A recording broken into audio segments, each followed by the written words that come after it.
Buenas, buenas, ¿cómo les va? ¿Qué dicen? Bienvenidos. Aquí llegó el análisis y claro que sí, coyuntura por supuesto también y sobre todo cuando se trata de un periodo de sesiones ordinarias recién inaugurado, cuando se trata de un discurso del presidente de la Nación que da para seguir analizando porque marcó las pautas de lo que va a suceder en el año en cuanto a lo legislativo, en cuanto a los temas que el Poder Ejecutivo quiere que se traten aquí y político. Y claro, y la oposición, bueno, ustedes lo vieron recién, ¿no? Con el diputado que pasó hace un ratito en el programa de Melina y con otros que van a seguir llegando también de todos los sectores para tener una opinión y un análisis acabado del discurso y por supuesto de lo que viene. Y lo que viene es una reunión muy importante, pero antes de todo eso, que estamos por supuesto en el Palacio, con nuestras cámaras y nueva cronista, están nuestras compañeras. Arranco con Dani. ¿Vos están las dos juntitas o...? Hola, Dani Mosetic. Hola, Karin, ¿cómo va? ¿Todo bien? Mucha info para hoy, como decís vos, mucho análisis, seguir viendo y seguir viendo cómo se puede incorporar lo del presidente en el Congreso. Eso ya estamos trabajando en eso, viendo cómo va a entrar. Nuestras periodistas, las mejores, las que saben todo, las acreditadas, las que pudieron entrar al recinto y estar de cerca y ver lo que la cámara podía tener un atisbo, pero ellas lo contaban, como Laura Serra. Hola, Lau. Hola, ¿cómo andas, Karin? ¿Todo bien? Bueno, ¿Cómo repercute un día después el anuncio del presidente en pros y contras? Para una línea para después, por supuesto, ampliar. Bueno, a ver, pros y contras depende del público al que te dirijas. Indudablemente, si vos hablas con el oficialismo, le pareció un discurso absolutamente magistral. En cambio, para la oposición le pareció un discurso absolutamente vacío e irreal, digo, en el sentido de que a su juicio el presidente no está viviendo en la Argentina real. Sí. Y bueno, estas embestidas que propinó ayer Alberto Fernández a la justicia, a la oposición, sí. Hablaba a las claras, decían en la oposición, de un lanzamiento ya de la campaña electoral. Así que digamos, hay para todos los gustos en materia de opinión del discurso. Y a eso vamos a ir. Pero hoy, como les decíamos, es un día también muy particular porque comienza el trabajo para un proyecto que entra en extraordinarias de la mano ni más ni menos que del presidente de la Cámara de Diputados, Sergio Massa, que va a tener lugar y va a cambiar la vida de 1 millón y pico de personas. Estamos hablando del proyecto de ganancias, claro, que no va a ser alcanzado hasta los que ganen 150.000 pesos. Para hablar del tema y de la reunión que se viene, estamos allí en el edificio de enfrente, en el hermoso palacio, en el Delia Parodi. No sé si estás en el Delia Parodi. Sofía Raimundes, un gusto recibirte y saludarte. ¿Cómo va? Hola, Karin, ¿cómo estás? El gusto es mío, por favor. Buenas tardes para vos, buenas tardes también para todos los compañeros y compañeras en el piso. Y como bien decías entonces, estamos acá en el Delia Parodi, lo tenemos a la izquierda en este salón de conferencias que también, bueno, es muy utilizado para la labor parlamentaria. Y atrás, como podés ver muy bien, tenemos el despacho del presidente de la Cámara Baja del Congreso. Estamos hablando de Sergio Massa, que se prevé su arribo para las 17 horas. Falta poco menos de 1 hora. Estamos aquí trabajando desde temprano porque está convocada esta gran reunión, la más importante entonces en lo que comienza este periodo 139 de sesiones ordinarias para tratar, como bien decías, el proyecto de impuesto a las ganancias que, bueno, pone un piso de 150.000 pesos y exime a 1,2 millones de trabajadores y trabajadoras que ahora están, bueno, tienen que pagar un ingreso para este impuesto. Se prevé también que el presidente esté escoltado con Daniela Vilar, la diputada, y bueno, con 2 presidentes de comisiones muy importantes, también diputados. Hablamos de Carlos Heller, presidente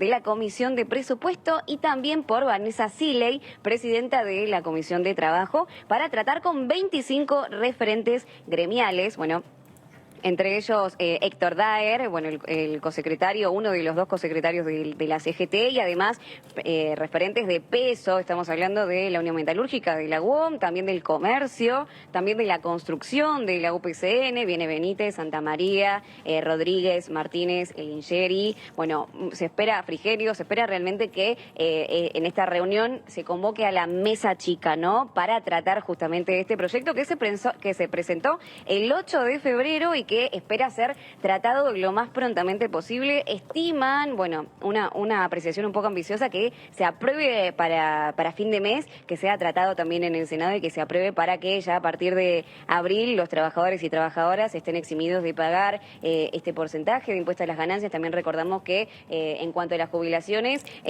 atañe a entre las 6 y las 8 jubilaciones mínimas, pero bueno, justamente para que esto salga a fin de mes, se espera que esta reunión y también el tratamiento dentro del recinto sea lo más eficaz y pronta posible. Y también te cuento esto, Karin, porque cuando finalice esta reunión, que realmente estimamos que va a ser muy extensa por todos los temas a tratar, la CGT ya tiene una serie, una lista de prioridades a tratar en esto. El tema de las familias monoparentales va a ser un tema muy importante a tratar para ver cómo se puede incluir esto en el proyecto, pero cuando finalice acá en el Salón de Pasos Perdidos, que lo tenemos enfrente, está todo previsto para que se dé una conferencia de prensa, que el presidente pueda hablar y dar las consecuencias, el arribo de lo que ha sido esta jornada del día de hoy, y también los referentes sindicales, gremiales más importantes también van a dar su palabra y van a explicar lo que hablaron de la reunión, que ya tiene mucho consenso por la oposición, por el oficialismo, y que realmente se espera que salga lo más prontamente posible. Excelente, Sofía. Bienvenida a mi horario y a la familia de DTV también. Vamos a estar con vos y todo el equipo. Abrazo también al equipo allí, cámaras y demás, en un ratito, ¿sí? Porque estos son 4 y algo. A eso de las 5 está la reunión preparada. Veremos la puntualidad del sector sindical, cómo está. Y por supuesto que nosotros vamos a tener la presencia de algunos de esos nombres que mencionaba Sofía, y sobre todo los diputados, que nos cuenten cómo va esta marcha para tratar el proyecto. Gracias, Sofía. Hasta luego.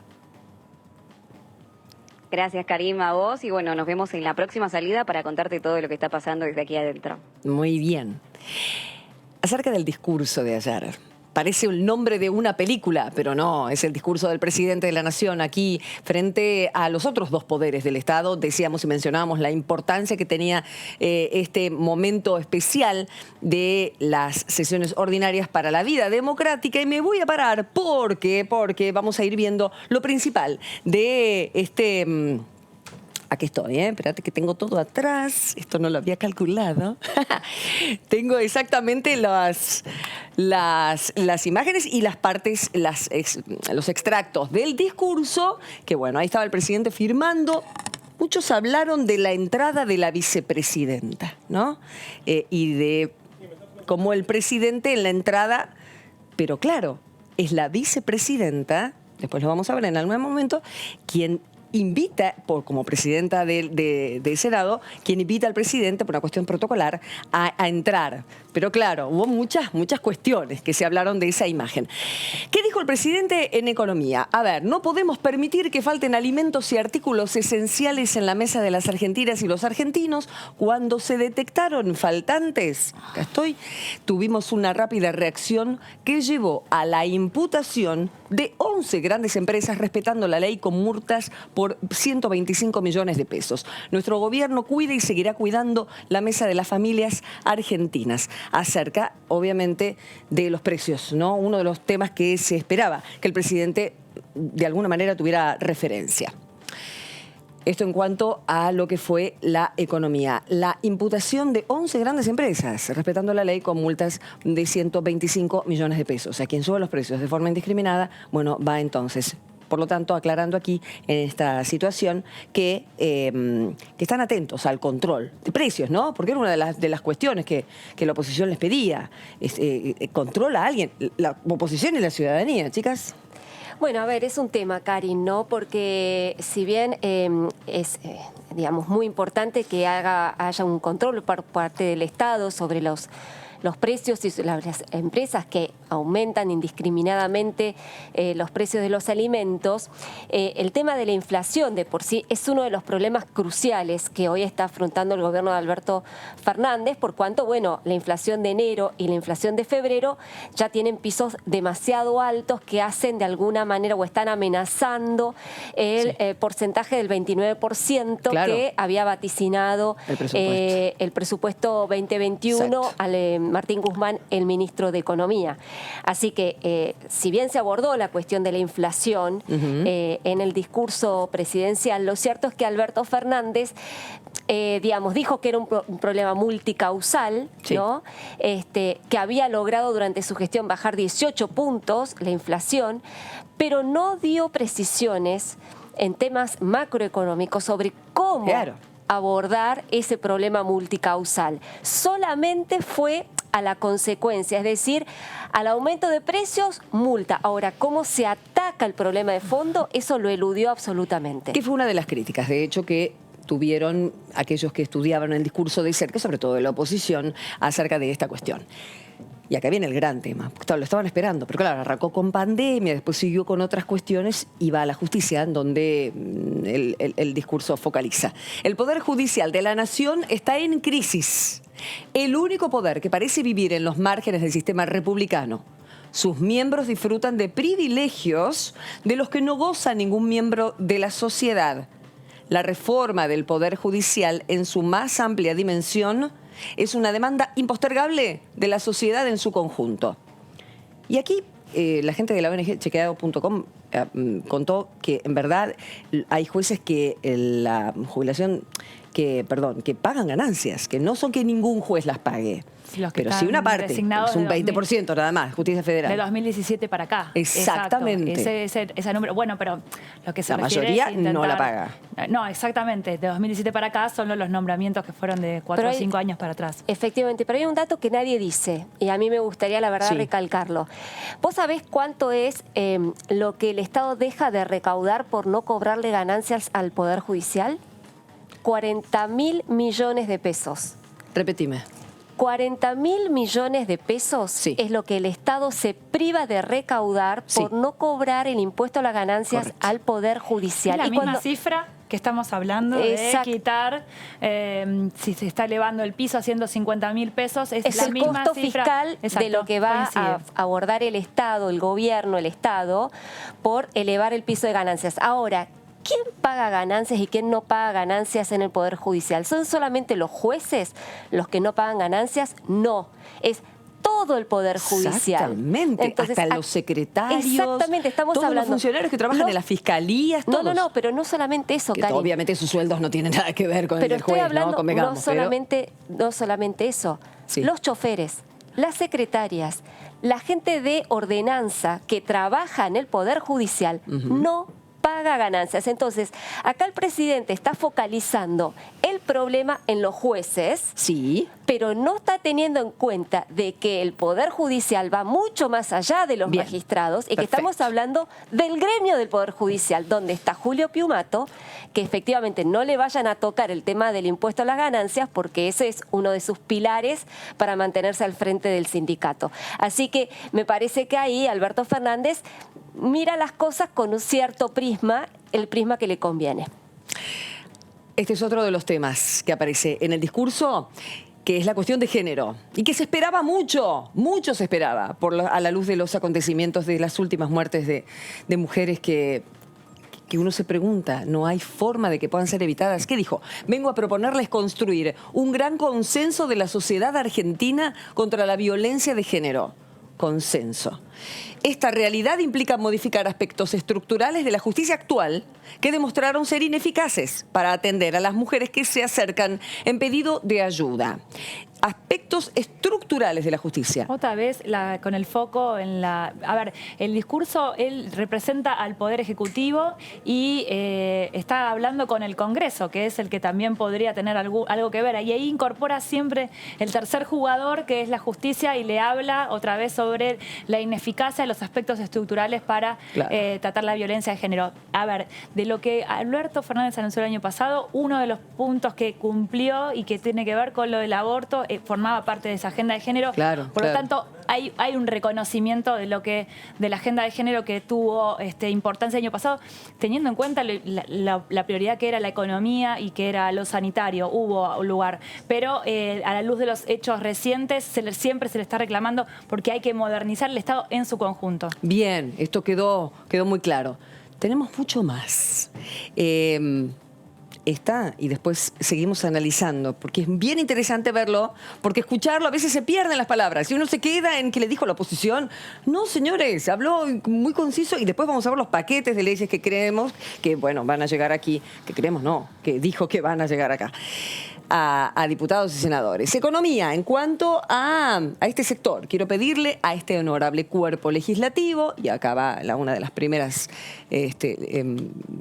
la atención en esta ley, que apure el tratamiento de la ley que facilita la reducción del impuesto a las ganancias en los salarios. Si lo hacemos, más de 1.200.000 argentinos quedarán liberados de pagar ese tributo. Ya con este tema, por supuesto que no hay mucho para decir, porque de hecho ya comenzó. Se ingresó en extraordinarias el pedido, lo autorizó el presidente, no se llegó a tratar, pero sí es absoluta prioridad, y me voy a tomar asiento a mi lugar, absoluta prioridad para que este tema, bueno, sea el primero que salga, junto con otros tal vez, chicas, pero antes que nada, no piensa, ¿cuándo va a ser la próxima sesión? Porque acá somos así, ¿viste? Queremos todo el tiempo. Pero el trabajo es intenso para que las comisiones puedan discutirlo. Por ahora es la Comisión de Trabajo y Presupuesto. Y Hacienda, sí. Claro. Ahí por ahí va a arrancar. Hoy es esta reunión preliminar entre Sergio Massa y los referentes de sectores sindicales. También recordemos que además del proyecto presentado por Sergio Massa, el 8 de febrero vino un proyecto complementario, un proyecto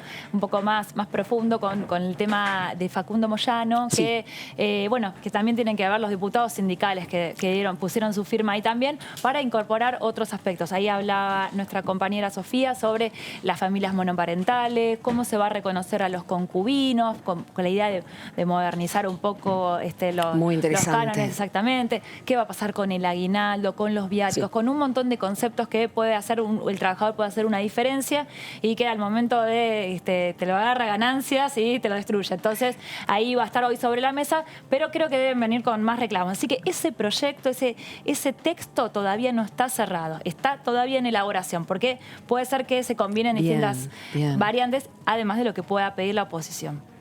Y ya que estamos, bueno, la tenemos. Lo pide nuestra compañera Daniela y aquí está, Ricardo Buchale. ¿Cómo va, Ricardo? ¿Cómo estás? Gusto bien, saludarte. un placer, diputado. Qué gusto. Bueno, arrancamos con ganancias y después vamos a todo lo que vayamos, ¿no? Porque esto lo ha pedido el presidente de forma directa y ustedes están de acuerdo en que este tema tiene que salir. Sí, estamos de acuerdo. Creo que hay que tener una mirada más amplia de todo lo que significa el impuesto a las ganancias. Porque el impuesto a las ganancias no solamente es para el trabajador en relación de dependencia, sino también para los autónomos. Claro. Hay un enorme desequilibrio entre lo que es el trabajador en relación de dependencia hoy y el trabajador autónomo. Sí. Si hoy hablamos, y acá hay varios aspectos, vamos primero a analizar el primer punto de lo que es trabajador en relación de dependencia. Se está hablando, ayer creo que el presidente se equivocó porque habló del mínimo no imponible. Si fuese mínimo no imponible sería para todos los trabajadores en relación de dependencia. Esto se trata de una deducción especial para todos los que ganan hasta 150.000 pesos. Es decir, que quien gana 150.000 pesos no tendría esta deducción especial, que si fuera mínimo no imponible tributaría sobre $1. Pero esa parte justo de 150 a 173, me acordé, hay una decisión de que exactamente el Poder Ejecutivo lo decida. A ver, pero de todas maneras sigue cumpliendo el mismo rol. El mínimo no imponible es para todos, es decir, que quien tributa ganancias tributa por encima de los 150 o 170 que diga el Poder Ejecutivo. Ahora, vamos a suponer, para no complicarle a la gente... Sí, por favor. Gracias, que fuera solamente 150. Olvidémonos de la facultad que se le delega. Sí. Bueno, el que gana 160.000 entra en la tabla, que nosotros por eso sugerimos diversas correcciones, que entra quizás en una tabla, una alícuota del 27%. Es decir, que quien cobra 160.000 pesos podría cobrar menos que el que tiene por escala salarial 150.000, porque tendría casi una retención del 27%. Y estas son cuestiones que son judiciables, que no son equitativas, que es uno de los principios básicos de la política tributaria, la equidad tributaria, que es dar a cada uno lo que le corresponde. Entonces, ¿no va a venir por otro lado? Pero esto, perdón, termina. Esto es tratar de hacer que la cosa funcione bien, de no poner palos en la rueda. ¿Tiene costo fiscal? Sí, claro. ¿Por qué? porque durante mucho tiempo costo fiscal, sí, porque el Estado se ha apropiado enormemente a través de la inflación del salario de los trabajadores, de los autónomos, y esto, una de las cosas que prevé es una actualización por la escala Richter, ¿no? Sí. Todos sabemos que queda desactualizada a la luz de una inflación.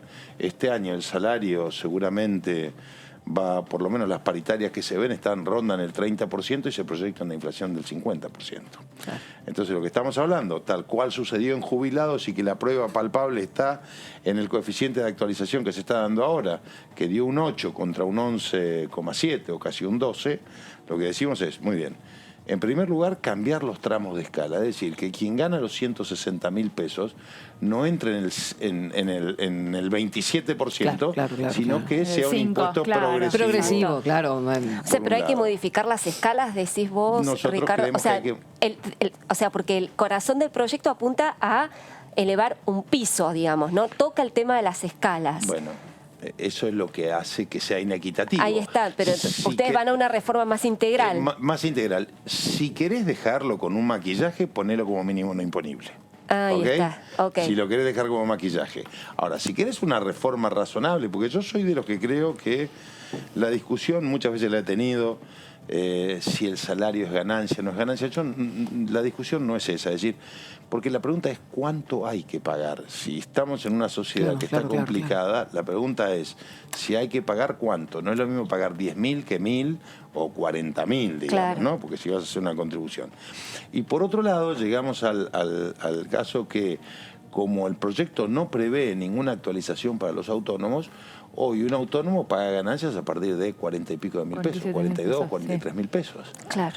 Sí, que es absolutamente injusto. Es absolutamente injusto. El autónomo se jubila como la mona, cobra la mínima.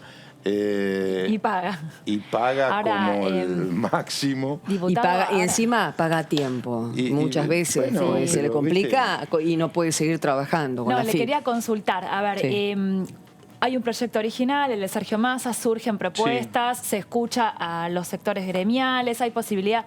Ahora, ¿ustedes tuvieron alguna instancia o tienen previsto que haya alguna instancia de diálogo como para poder plantear, bueno, o van a tener que esperar a la comisión? ¿Tuvieron algún sondeo, algún trabajo previo? Hasta ahora no, pero no descarto que lo haya. La relación es buena, digo, en estos proyectos que uno... No son proyectos, te diría, dogmáticos, como puede ser justicia, que es lo que viene, ¿no? En estos proyectos te pueden decir, mira, hasta acá llegamos presupuestariamente, pero nuestra idea es tratar de consensuar. Si no consensuamos, haremos nuestro propio despacho con estos puntos que estamos incluyendo porque creemos que es justo, ¿no? Entonces, bienvenido sea que... Usted, ya sé que usted justamente no es de una provincia patagónica porque le queda un poco lejos, pero uno de los reclamos que había venido de Juntos por el Cambio era lo del diferencial patagónico y eso sí está incluido.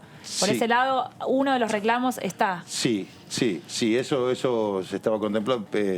Fue un proyecto de Gustavo Mena y de...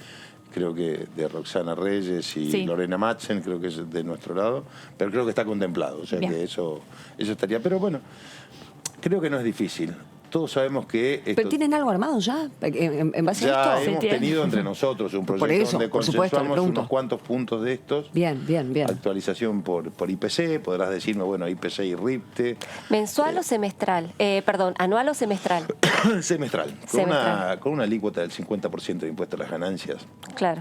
Nadie plantea algo anual. La actualización de los haberes jubilatorios, de todo es trimestral, ¿no? Entonces, pensar que quien va a tener una deducción en un año con una inflación del 50% es que otra vez esté como un pedazo del salario. Yo creo que espero que haya buena voluntad del oficialismo. Ricardo, usted fue parte importante del gobierno anterior y el discurso de ayer, tuvo varias referencias. Sí. Incluso una acusación directa que va a pasar por la justicia con respecto a la deuda. ¿Qué percepción le da? Según algunos analistas que vieron el discurso, se quemaron los puentes con la oposición. Según otros, se mostró un Alberto dispuesto a llevar adelante. Otros agregaron, por supuesto, la enorme presencia de la vicepresidenta. ¿Qué vio usted? ¿Qué siente usted desde la UCR? Yo voy a, más allá de lo que yo siento como político, voy a hablar como un observador. El Alberto del 10 de diciembre creo que fue un Alberto que nos gustó a todos. Nadie que haya escuchado al presidente el 10 de diciembre, en el momento de mayor éxtasis que puede tener alguien, que es cuando asume la presidencia, sí. 100% de poder, 100%, y fue un discurso moderado, fue un discurso conciliador, se retiraba el presidente saliente que había perdido las elecciones, en contrapunto con la vicepresidenta que no lo saludó, que lo ignoró, que no le pasó la mano, en esa época se podía.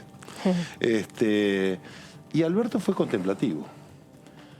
Después, este presidente que vino ayer, que cada tuit que hace es yo los cuido, no como los otros, digo... ¿Qué cambió? La realidad política del presidente. El presidente está en absoluta soledad de poder. El poder lo tiene y lo ejerce Cristina Kirchner. Cada ministro que ha perdido es cada raviol que cubrió la vicepresidenta. Hoy el respaldo más importante, el único, yo diría, que tiene el presidente es la vice. Por lo tanto, si el presidente va a lo que uno cree, porque si me preguntás a mí, yo lo conocí al presidente fugazmente en aquel conflicto de la 125. La verdad que era un tipo conciliador. Era una persona sensata, aunque no estemos de acuerdo, pero una persona sensata. Y yo cuando se dieron las elecciones pensé que me iba a encontrar con el mismo Alberto. Un tipo sensato que te iba a decir, che, en esto me parece que no tenés razón, en esto podemos avanzar. Y me encuentro que viene ayer un presidente que convoca la unidad y que te tira con munición gruesa. Porque, digo, la descalificación a la oposición no me pareció. Siempre hay algunos que descalifican en todos los partidos, tenemos distintas personalidades, distintas formas de hacer política, pero el presidente es el que convoca la unidad. El presidente es el que tiene que tratar de llevar el país adelante, ese es su desafío, él lo decía en su discurso. Quiero que me recuerden como el que unía a los argentinos y ayer creo que implosionó eso, con discursos por momentos agresivos. Y no estoy hablando de solamente hacia la oposición. Creo que fue hacia la prensa, cuando lo trató que representaban intereses espurios, oscuros. Y los periodistas, todos sabemos quiénes son, qué representan, tienen buena fe algunos. Otros son operadores políticos, devenidos a periodistas, pero son operadores políticos y todos sabemos cuando hablamos quién es operador político y quién es periodista. Lo del Poder Judicial me pareció grave, en serio. Es un ataque y una embestida lisa y llana a otro poder. Lo del ataque a los dos fiscales me pareció bajo. Lo del ataque a la Corte, hablando de dos jueces ignotos, no solamente fue un ataque a la falta de respeto a la Corte, sino a dos personas, que todos somos ignotos. En la Argentina hagamos una encuesta a quién conoce a quién y seguramente ninguno llegamos al 1% que nos conocen, ¿no? Me pareció muy grave. Pero el impuesto a las ganancias de los jueces, pero es una cosa... te escuchaba Laura decir, no paga todo lo que venga con un sellito del Poder Judicial, no paga. Sea el plomero, el ordenanza, sea todo. Entonces... Pero omitió decir que desde el 2017 empiezan a pagar los que entraron. Y que quien es el órgano que debe juzgar a los jueces es el Consejo de la Magistratura, no una bicameral como quieren. Bueno, ayer sí, cambiaron las cosas de ayer a hoy también, pero hubo alguna mención del presidente sobre alguna intención de modificar el Consejo de la Magistratura. Él dijo que tenía la intención de que tenga menos injerencia en lo político. En el año 2006 esa fue la misma excusa o motivación de parte de Cristina Kirchner, que lo redujo de 20 integrantes a 13, y ahora quedan 7 integrantes políticos, 3 diputados, 3 senadores y un integrante del Poder Ejecutivo. ¿Por dónde ve usted que puede, porque no dio precisiones, por dónde podría recortar o qué es lo que quisiera eliminar? La verdad es que yo no sé, no soy experto en cómo se integra el Consejo de la Magistratura. Pero indudablemente que esa vocación de ir por la justicia a través de todas las modificaciones que quieren hacer... Que ya viene haciendo. ¿Cuántas modificaciones se hicieron sobre esa institución? Cuando este gobierno habla del lawfare, yo quiero decir que los jueces desde el año 83 son designados por el Partido Justicialista, porque desde el año 83 tienen mayoría absoluta en el Senado. Entonces, ¿será que llaman lawfare a cuando no le obedecen? Digamos, porque sin acuerdo del Partido Justicialista, ningún juez, ningún senador, ningún embajador, nadie, ningún integrante de la Corte puede ser designado. Entonces, pareciera que cuando alguien le dice, no tenés razón, ahí es donde aparecen todas estas teorías conspirativas. Yo en algún momento también escuché, Daniela, que decían que no querían las corporaciones manejando el Consejo de la Magistratura y que entonces pedían preeminencia de la política en el Consejo de la Magistratura. Era cuando eran minoría. Cuando esperan ser mayoría, entonces vuelven a cambiar otra vez. Depende de los vaivenes. Creo que esto no es bueno para la institucionalidad. Poner un tribunal que filtre las causas de la Corte es alargar los procesos judiciales. Desconozco si es constitucional o no, pero sí creo que no es el camino definitivamente. Y el presidente ha roto puentes con la oposición, con la prensa, con el Poder Judicial. Porque está claro, los golpes al Poder Judicial, a la oposición, pongámosle que fueron políticos, pero al Poder Judicial fueron golpes bajos. Con el detalle de que el Poder Judicial es muy grande. Y tengo un familiar que trabaja, que bueno, me cuenta muchas veces de las cosas, no tiene un cargo importante. Pero me cuentan de los detalles y yo le escucho trabajar con cuestiones de género, paz y familia. Es impresionante el nivel de compromiso que ella tiene, no porque la quiera además, sino porque entiendo que como ella hay muchos otros, que como en todas las profesiones hay una entrega muy grande, pero hay ciertas cuestiones que están muy enquistadas. Y ojalá ella pueda ascender en su vida, pero es difícil cuando se trata de sectores muy concentrados. Muy concentrados, sí. Exactamente. Pero por eso mismo, cuando hablamos de Poder Judicial, corporativos. Me da muy corporativos, claro. Me da mucha pena y realmente pienso en aquellos que en todo el país, kilómetros y kilómetros, yendo a ver a algún detenido, algún defensor, es muy grande. Entonces, bueno, vayamos a donde hay que ir. Pero vos te imaginás si... Digamos, Argentina es un país que vive una crisis... Siempre estuvimos en crisis, creo. ¿No? Vive una crisis constante, cotidiana, diría yo, ¿no?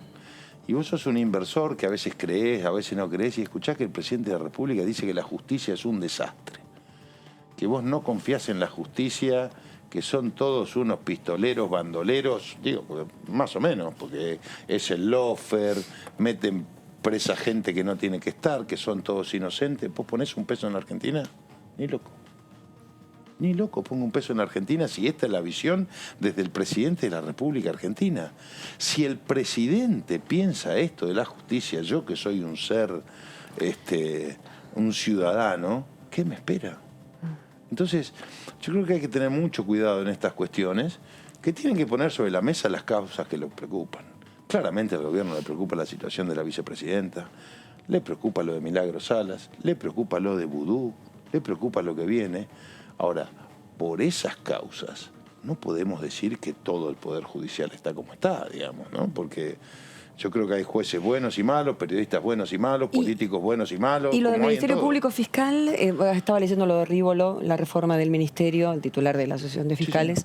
Sí. Si las leyes que propone se aprueban, va a ser imposible seguir investigando causas de corrupción cuando el país está cambiando de método ahora, de que los fiscales son los que van a tener el poder. A ver, en primer lugar, el pliego de Rafecas, porque ayer el presidente no hizo mención.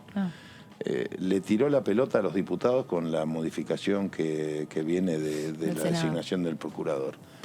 Pero no dijo nada que está cajoneado por la senadora Anabel Fernández Agasti, el pliego de Rafecas. Porque Cristina Kirchner no lo quiere a Rafecas como procurador. Entonces lo que quiere hacer es modificar esto, y si al procurador se le ocurre investigar algo que al poder no le gusta, lo remueven. Digo, me parece que no es eso así. No debiera funcionar así. O lo van a designar, probablemente lo designen a Rafecas modificando esto, pero si Rafecas, que ha dicho que bajo esta modalidad no va a aceptar, claro, con lo cual Está todo dicho y no estoy diciendo que Rafecas sea bueno o malo, no tengo juicio de valor, no lo conozco, no voy a opinar sin conocer los antecedentes del doctor Rafecas. Pero yo creo que estas cuestiones son demasiado graves para tomarlas a la ligera y que la sociedad argentina hoy está preocupada por otras cuestiones. Hoy la sociedad argentina tiene 50% de pobreza, tiene una desocupación enorme que si analizamos... Y sobre ese punto, Ricardo, el tema de la economía, ¿no? ¿Hubo algún párrafo que podrías destacar del discurso de ayer en materia económica o hubo, digamos, no abordó como usted pretendía esta cuestión teniendo en cuenta que estamos en una crisis? El presidente no abordó, expresó deseos.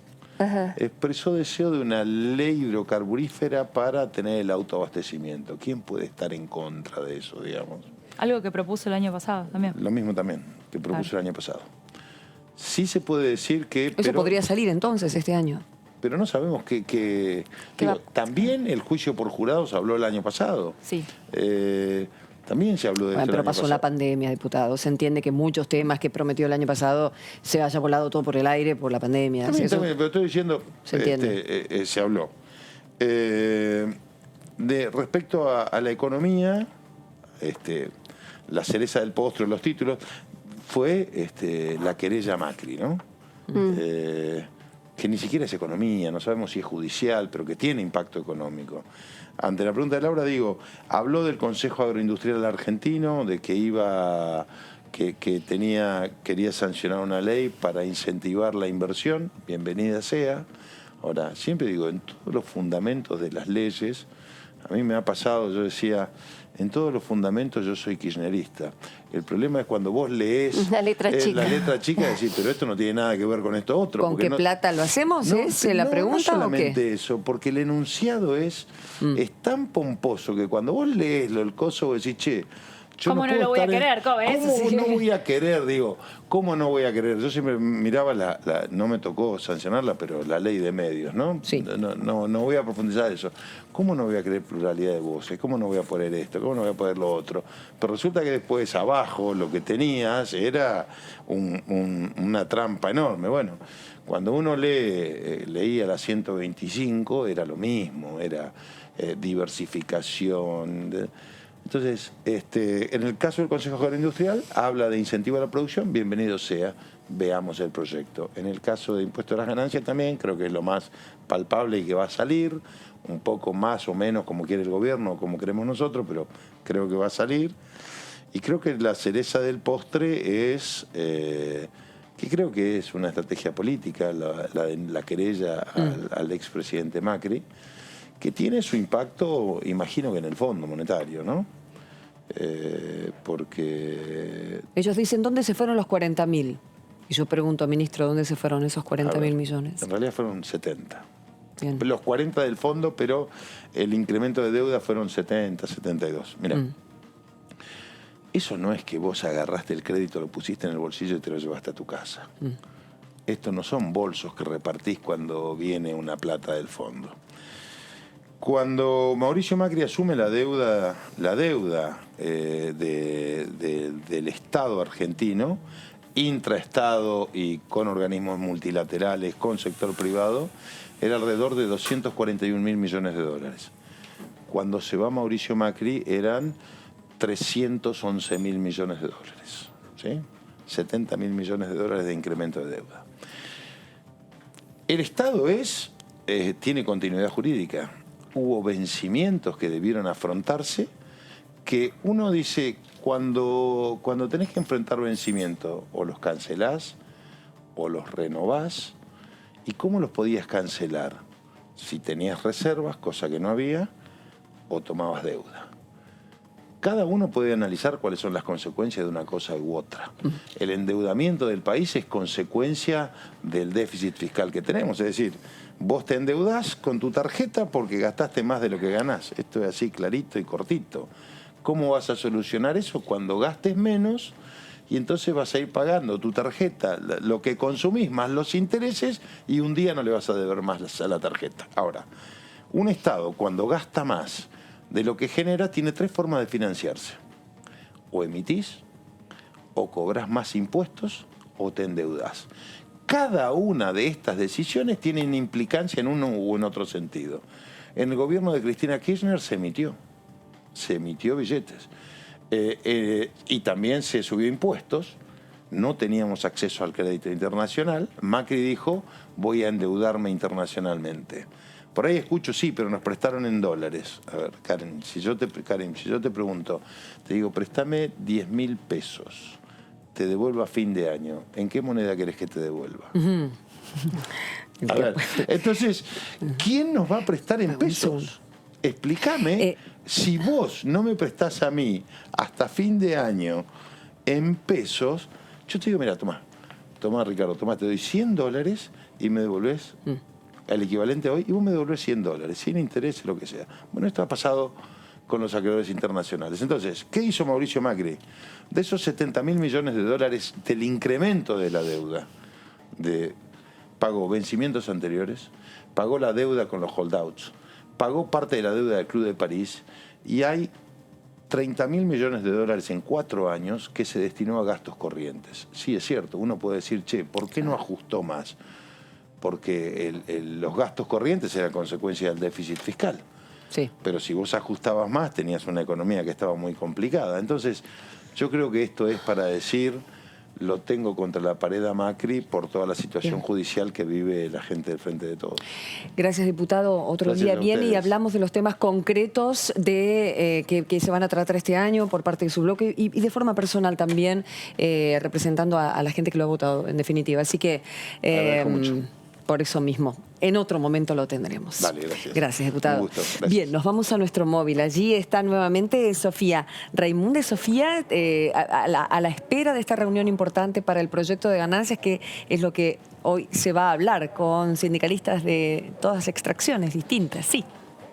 Pere, Dipu, quédese ahí nomás. Exactamente, Cari. Sí, te escuchamos, Sofía. Exactamente, Karin. Seguimos acá entonces en el pasillo frente a la sala de conferencia a pasos perdidos. Aquí a la izquierda tenemos el salón de Elia Parodi. Te cuento, Karin, y también en el piso, que la explanada del Congreso está repleta de medios. Recién hace unos minutos nada más dejaron ingresar a los colegas que ya se están posicionando en lo que te comentaba. Va a ser posteriormente la conferencia de prensa del presidente de la Cámara Baja, Sergio Massa, y algunos diputados presidentes también de comisiones muy importantes. Hablamos de Carlos Heller, presidente de la Comisión de Presupuesto, y además de Vanessa Siley, presidenta de la Comisión de Trabajo, que también van a estar acompañados por Daniela Vilar. Estos son los 3 diputados y diputadas confirmadas para la jornada del día de hoy, junto a estos 25 dirigentes gremiales que van a formar parte de esta reunión. Allá atrás tenemos el despacho. Estamos esperando que por este mismo pasillo ingresen los representantes más conocidos. Estamos esperando a Carlos Acuña, estamos esperando a Héctor Daer, uno de los 2 cosecretarios de la CGT, y también a miembros muy importantes de la mesa chica de lo que son los dirigentes gremiales. Perfecto, vamos a estar más que atentos. Imagino que hoy, bueno, está bien, esta reunión es muy importante y por donde vos estás, lógicamente hay un movimiento y ya lo estamos viendo, ¿no? Falta muy poquitito para las 5. Pero ayer fue el día para el recinto, para los salones, para los pasillos, y ha sido un gran trabajo también el hecho de que todo esté listo para hoy. ¿Cómo se sintió ese pasaje, Sofi, que vos estuviste también ayer? Exactamente, muy bien, Karin, la salvedad, porque ayer esto estuvo, bueno, repleto, siempre cuidando el distanciamiento y con los protocolos para el COVID-19, pero estuvo repleto de colegas. Allí en el Salón de Elia Parodi estuvo trabajando toda la prensa gráfica para cubrir el inicio de las sesiones ordinarias 139, recordemos, y por esta misma razón este salón fue desinfectado a fondo. Todas las bancas, bueno, todas las sillas, cada una de las sillas tiene su propio frasquito de alcohol en gel, fue todo desinfectado el piso, los asientos, y además, bueno, ya están trabajando ahí en adentro del salón para esta reunión tan importante de hoy. Gracias, Sofía. En momentos nada más volvemos a conectar con el móvil, pero ahora, como siempre, siguen las conversaciones y los diálogos con nuestros diputados y diputadas de la Nación. Por eso mismo vamos a recibir a pleno a la diputada María Rosa Martínez, a ver si la tenemos enganchadísima. Diputada, ¿cómo le va? ¿Qué dice? ¿Qué cuenta? ¿Qué haces, Karen? Muy bien, muy contenta por el arranque de ayer, entusiasmada. Bien, porque bueno, recién pasó el diputado Burjaile con su mirada lógica de la oposición y nos dice que este presidente era distaba mucho del moderador y del que le gustó a todos, el que le gustó a todos. ¿Qué Alberto usted vio ayer, María Rosa, como para poner en contexto el Alberto del 10 de diciembre que asumió y este presidente del 21? Mira, yo veo al mismo Alberto. ¿Sí? Veo al mismo Alberto con un año de gestión y con la paciencia y la espera de que la oposición comprendiera, no solamente se hiciera cargo de los errores, dificultades, endeudamiento, empobrecimiento, cierre de fábricas, de empresas, disminución de haberes de los jubilados, de la UH, falta de inversión que prometió todo el tiempo, errores en el cálculo de inflación, sino que posibilitó durante un año, la intención era generar un diálogo y un acuerdo básico, sobre todo después de la pandemia, que realmente todavía no ha terminado. Después de la inauguración de sesiones en el 2020, a los pocos días apareció la pandemia a nivel mundial y en nuestro país. Y yo creo que el presidente ha hecho una gestualidad y una convocatoria permanente hacia unidad. De hecho, al arranque del ASPO hubo adhesión de gobernadores, del intendente de la ciudad, las medidas que se iban tomando, pero la oposición tuvo desde el arranque una acción premeditada y sistemática de desgaste del gobierno. Y me parece que con todos los proyectos que fueron aprobados en pandemia, ¿también considera, María Rosa? Mira, yo creo que fue difícil todo, sobre todo en diputados, pero me parece que la racionalidad muchas veces entró en el Congreso y pudimos aprobar la sostenibilidad de la deuda, el presupuesto, algunas medidas vinculadas a la compra de insumos, de salud. En el Congreso tenían una actitud que costaba que la definieran y en la opinión pública, en la televisión y también en cada oportunidad que pudieron mostrar su contra el gobierno, lo hicieron. Creo que es un límite a la paciencia y a un no reconocimiento de cuál fue el estado del país que se recibió en el 2019. Y me parece que es el mismo Alberto, con este año transitado y con algunas definiciones muy importantes que tienen que ver sobre todo desde mi punto de vista, con la definición vinculada a la investigación sobre la deuda y a la denuncia sobre la deuda y a los temas vinculados a la justicia y a los derechos de las mujeres. Diputada, buenas tardes. Daniela Mosetic. La consulto porque así como el 1 de marzo del 2020, el 1 de marzo del 2021, el presidente habló de la reforma judicial y que tiene media sanción en el Senado, y si no salió es porque en diputados no tuvo el número, no hubo consenso, no hubo forma de tratarlo. ¿Cómo va a ser el Frente de Todos en la Cámara de Diputados para sumar a ese tema, al Ministerio Público Fiscal, toda la lista de temas que ayer planteó el presidente? Porque evidentemente consenso no se alcanzó durante 2020 y va a ser la misma conformación de diputados. ¿Por dónde cree que puede haber una salida?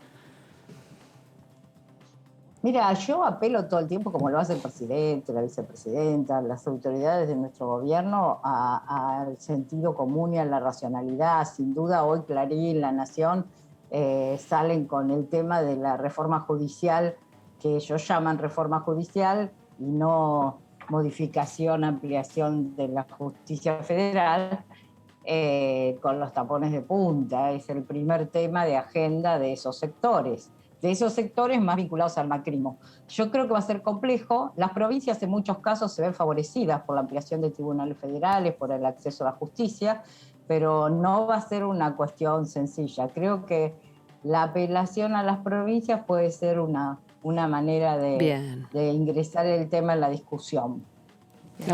La misma Ciudad de Buenos Aires, la provincia de Buenos Aires se verían beneficiadas por esto. No, ayer la saluda Laura Serra, diputada, ¿cómo le va? Un gusto. No, preguntarle. Hola, porque Laura. Ayer, justamente en alusión a la justicia, El presidente pidió que el Congreso hiciera como una suerte de control cruzado hacia el Poder Judicial, ¿no? Como de alguna manera para que monitoree un poco su actuar, su accionar. Y hoy justamente, digamos, se mencionó por parte del senador Parrilli la creación de una comisión bicameral en ese sentido. ¿Usted estaría de acuerdo en impulsar un cuerpo con ese objetivo? Porque hay algunos que están diciendo que es francamente inconstitucional, teniendo en cuenta de que, bueno, un poder se está metiendo en la esfera de otro poder. Eso es lo que dice la oposición. ¿Usted qué opina? Mira, claramente la autorregulación de la justicia y de los jueces y de los privilegios es bastante difícil de lograrla. De hecho, hay un montón de cuestiones que deberían tenerse en cuenta a la hora del planteo de un control cruzado, como pasa muchas veces con las decisiones del Poder Ejecutivo o como pasa con las decisiones del Legislativo. No son poderes autónomos los poderes de la República. Mira, yo lo estuve pensando bastante después del femicidio de Úrsula, la necesidad de tener un observatorio de género vinculado al acceso a la justicia y un observatorio que observara el accionar judicial. ¿Por qué te digo esto? Porque muchas veces las denuncias por violencia de género son como cuestiones menores, de menor importancia dentro de la justicia. Es como si los temas tuvieran alguna jerarquía. Ahora, las mujeres son asesinadas, ocurren los femicidios, los transfemicidios. Entonces me parecía que era importante impulsar desde el legislativo alguna capacidad de observancia de las posibilidades de acceso a la justicia y de determinación de la justicia con las cuestiones de género. Ahora, diputada, yo creo que hay que estudiarlo en profundidad sí, y que tiene que ser una decisión consensuada porque de alguna manera todo el tiempo estamos siendo acusados por los republicanos que llevan bolsas negras a la Casa Rosada. No sé qué clase de república es esa. Estamos siendo acusados de inconstitucionales. Yo creo que hay que estudiar la situación y garantizar justicia. Me parece que eso es lo fundamental. Garantizar que los juicios no se vean comprometidos con los espacios políticos, como ha pasado con el macrismo y su poder judicial adepto. Está muy bien, se me ocurren varias cuestiones, pero antes lo que decía. Perdón, Gustavo. Bien, estamos ahí a punto de demostrar todo lo que va a suceder en la reunión de ganancias, María Rosa, comprendés que lógicamente estamos súper atentos, ¿no? Pero hasta que me digan el ok, por eso me están indicando, hasta que digan el ok, están toda una serie de muchas personas y de peso en el sindicalismo van a estar llegando acá nomás en cualquier momento y por supuesto nosotros. Sí, María Rosa, la próxima la seguimos porque es riquísimo el tema que estás mencionando y queremos ahondar, por supuesto, y en el cruce de que como un poder se está vigilando al otro. Ahí estamos. Sofi, está empezando a llegar a los invitados al convite del Delia Parodi. Canin, estamos acá en la puerta del Salón de Conferencias de Delia Parodi. Allí vemos cómo están ingresando los 5 primeros representantes dirigentes gremiales. Ya está dentro del despacho Omar Maturano por la Fraternidad, por los ferrocarriles, y ahí estamos viendo cómo ingresan los 5 primeros en llegar a esta reunión que realmente, todos los medios ya están aquí trabajando en el Salón de Conferencias de Pasos Perdidos y están ingresando puntual. Estaba la reunión convocada para las 17 horas, están ingresando de a 5 pocos para cumplir con los protocolos COVID. Adentro tenemos una cámara exclusiva de DTV para transmitir qué es lo que va a pasar, algunos de los fragmentos más importantes de lo que va a ocurrir. Estamos a la espera del presidente de la Cámara Baja, Sergio Massa, y allí vemos cómo al ingresar les ponen alcohol en gel, les toman bien los datos y bueno, ya se ubican en sus asientos que tienen su nombre y su apellido a la espera de el Ejecutivo y estos 3 diputados y diputadas diputadas que van a presidir esta reunión para tratar el proyecto de ganancias. Sí, Karin. Es mencionarlos nada más, está en nuestra otra cámara, estamos con pantalla partida en vivo en lo que está pasando ahora, el ingreso de los distintos representantes sindicales y por supuesto allí la otra cámara mostrando su lugar, el que ocupan Carlos Alberto Acuña de FOESGRA, Héctor Ricardo Daer de Sanidad, Mario Calegari de UTA, Roberto Carlos Fernández también de UTA, Ricardo Santiago Solari de Sugara, Daniel Vila de Tucidra, Gerardo Martínez de Huocra, Jorge Sola del Sindicato del Seguro, Rojas de Sombra, Sueiro de Supara, bueno, Maturano de Fraternidad, lo veíamos, Frigerio de FATCA, bueno, Santa María de Suter, Sergio Romero, Benítez, Piumato de Justicia, que tanto se está hablando de tema justicia, Cavalieri, Daer, bueno, Pablo Viro de Apla, Lingeri de Gatos, bueno, todos los sectores del trabajo están ahí. Los sectores del trabajo están ahí y llegaron todos juntos porque se juntaron antes en otro lado, Sofi, como los viste llegar así como más bien en grupo. Sí, estaban juntos abajo de lo que es el Salón Delia Parodi. Allí vimos cómo llegaban los primeros 5 que vos bien nombrabas. Ya estaba Maturano dentro del recinto, llegó solo. Acá estamos en exclusiva en este pasillo de DTV, el periodismo en el Congreso. Los colegas periodistas están cubriendo la actividad desde Pasos Perdidos y los vimos llegar de a 5 por el protocolo. Nos estamos a la espera de que les den acceso a los próximos 5 dirigentes y referentes del sindicalismo y obviamente estamos a la espera de el Ejecutivo, ¿no? Y de los diputados. Recordamos que va a estar Daniela Vilar, Vanessa Sile y además Carlos Herer, presidente de la Comisión de Presupuesto y, bueno, Vanessa también, presidenta de la Comisión de Trabajo. 2 comisiones muy importantes para tratar este proyecto de ley que se espera que sea lo más rápido posible su sanción. Mientras está la imagen tuya, Sofi, quería preguntarle a mis compañeras, ¿van todos por lo mismo? ¿O hay alguna disidencia en los gremios en cuanto al pedido, la cuestión que quieren que se incorpore en el proyecto?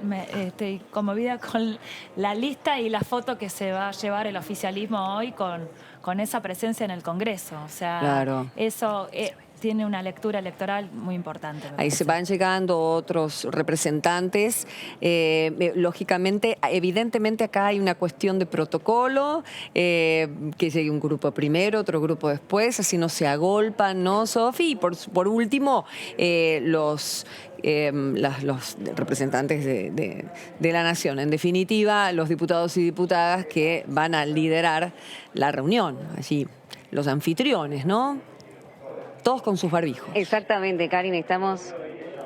Exactamente, todos con barbijos, todos con alcohol en gel en mano, además les ponen el alcohol en gel para ingresar, tienen su frasquito exclusivo en cada una de sus sillas y por supuesto estamos esperando que arribe el presidente Sergio Massa y estos diputados y diputadas presidentes de estas comisiones tan importantes para tratar este proyecto de ley y además estamos a la espera de lo que va a ser la declaración luego de, ahí vemos cómo ingresan nuevamente otros representantes. Luego de esta reunión, las declaraciones del Ejecutivo y las declaraciones de los diputados y diputadas y de los representantes que seguramente tengan mucho para aportar luego de la jornada de hoy. Laurita, como para recordar, has escrito mucho sobre el tema, lo principal de este proyecto que alcanza a tanta gente, 1.200.000 argentinos.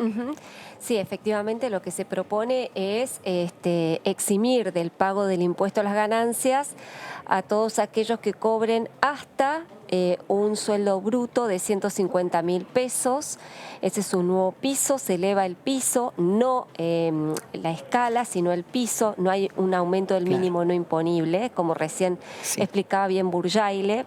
Entonces, a partir de hasta ese monto, entonces los asalariados no pagan el impuesto a las ganancias, no pagarían el impuesto a las ganancias.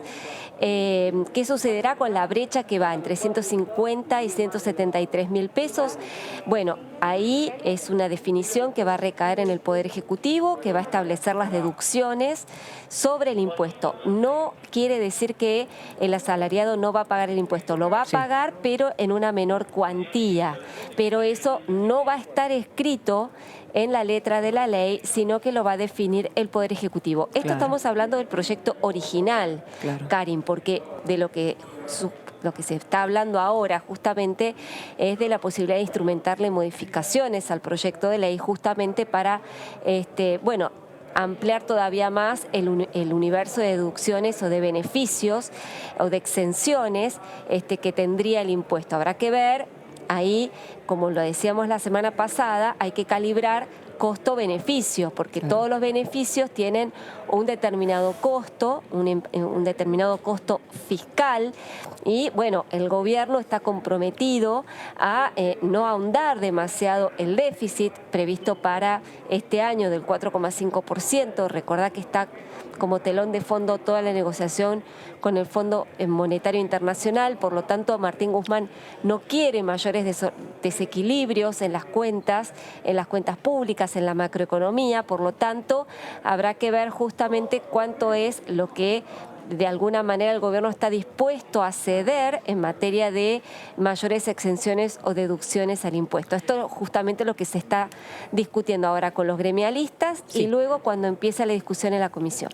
Estaba leyendo, recordando que desde 2015 vienen trabajando un grupo de gremios para terminar, sobre todo la CGT, para terminar con esta cuestión injusta de que los sueldos bajos y lógicamente muchas de las cuestiones que ahora van a reclamar que no se tributen, bueno, se dejaran de tributar, ¿no? Maldito impuesto al sueldo era el eje de ese momento. El impuesto a las ganancias y la exención fue utilizado muchas veces por el Poder Ejecutivo como una manera de dar algo en tiempos electorales o algunos beneficios sobre fin de año para evitar aquellos diciembres calientes. Siempre es un as en la manga. Bueno, hay reclamos de sindicatos y entonces, bueno, vamos a sacarle el impuesto a las ganancias al aguinaldo. Entonces, con eso muchas veces se logra a quitar un poco las aguas en diciembre, pero en este caso la intención es que, a ver, lo que menos se pueda pagar de todos esos conceptos extra también que entre este proyecto. Por fin una mujer.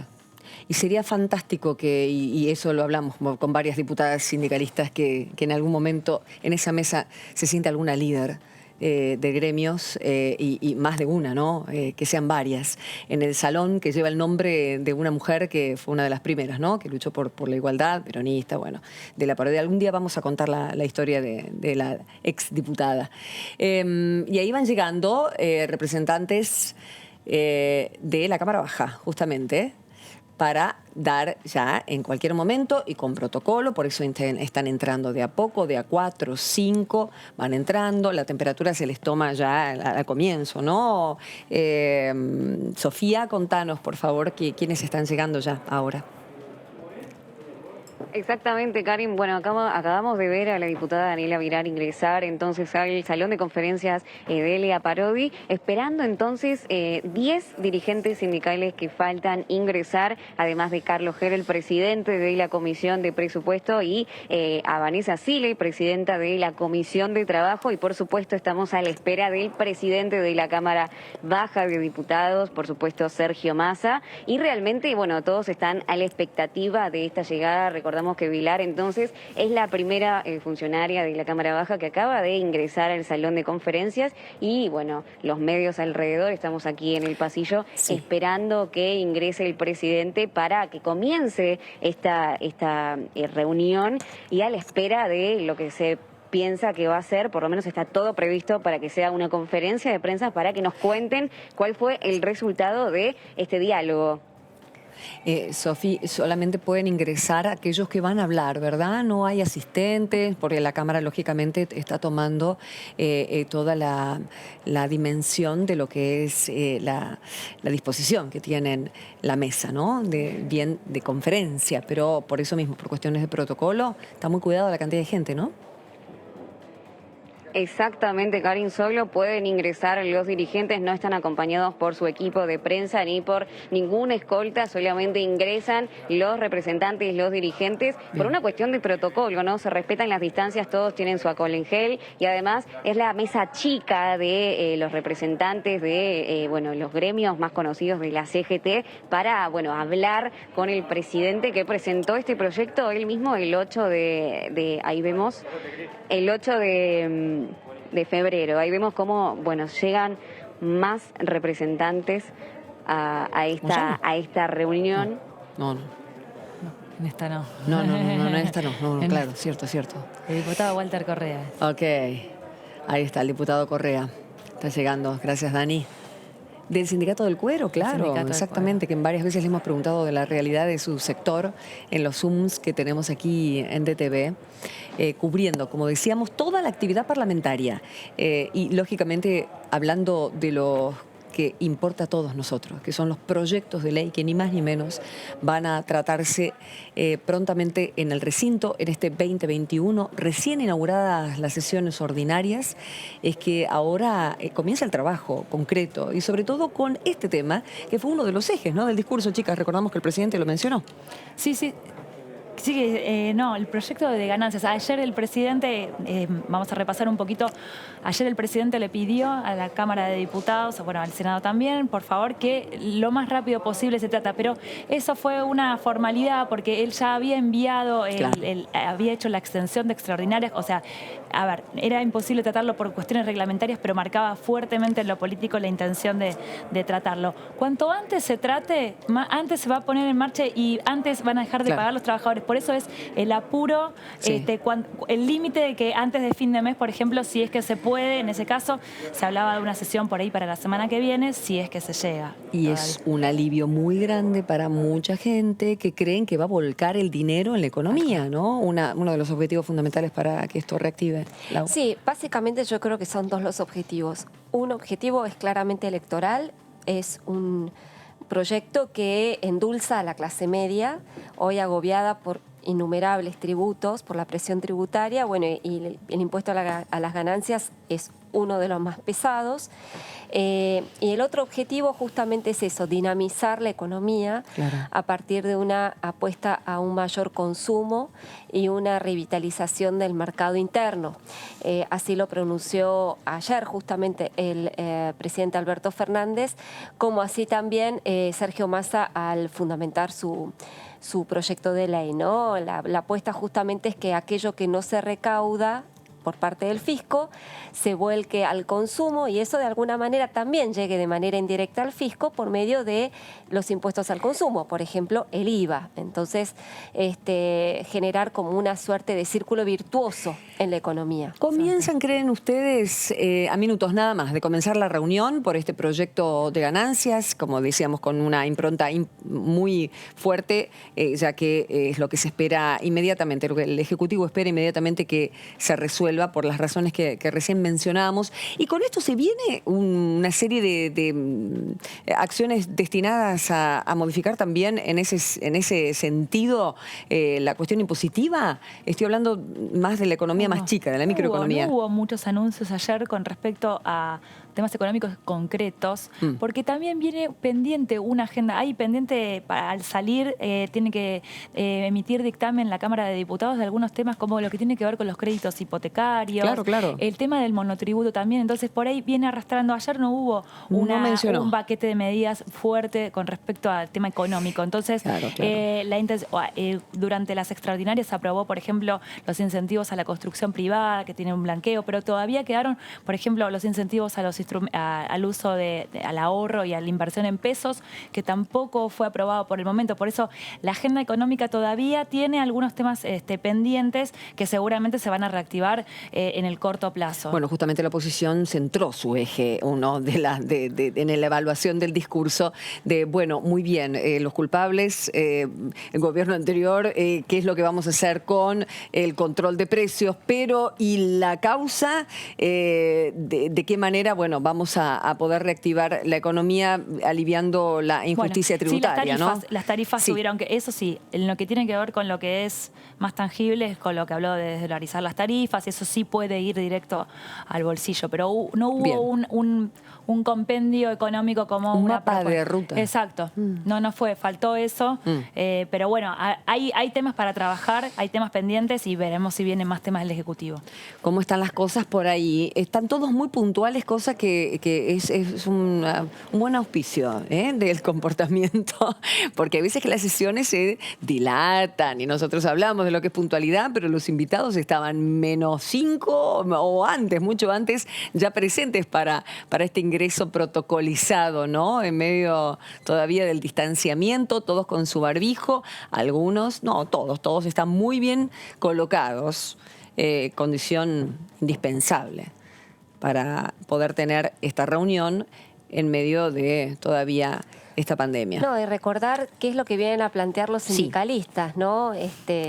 Porque si bien todos celebran una modificación en el impuesto a las ganancias, ellos pretenden que algunos adicionales, recién lo mencionaba Daniela, como por ejemplo lo que tiene que ver con aguinaldo, presentismo, bueno, una serie de plus que reciben algunos asalariados no sean gravados con el impuesto a las ganancias, porque eso de alguna manera también, digamos, perjudica en definitiva al trabajador y también a la empresa o al sector, por cuanto algunos trabajadores o los trabajadores del sector afectados por el impuesto a las ganancias prefieren no trabajar antes, horas extras, por ejemplo, Totalmente. antes de que le suban el sueldo, claro, para que sea finalmente ofrendado al fisco por medio del impuesto a las ganancias. Entonces, bueno, ahí está un poco el teje y maneje, un poco yo creo que es lo que vamos a ver en esa reunión, ¿no? De qué manera gremialistas van a tratar de pujar para justamente impulsar sus beneficios, pero bueno, está el costo fiscal de las medidas. Contanos, Sofía, ya está entrando el presidente de la Cámara.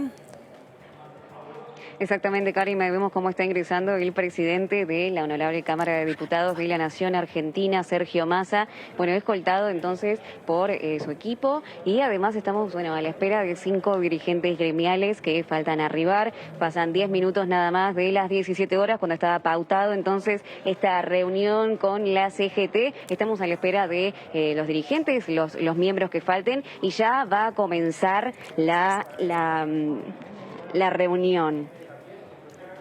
Está saludando a todos con puño, el presidente de la Cámara, lógicamente.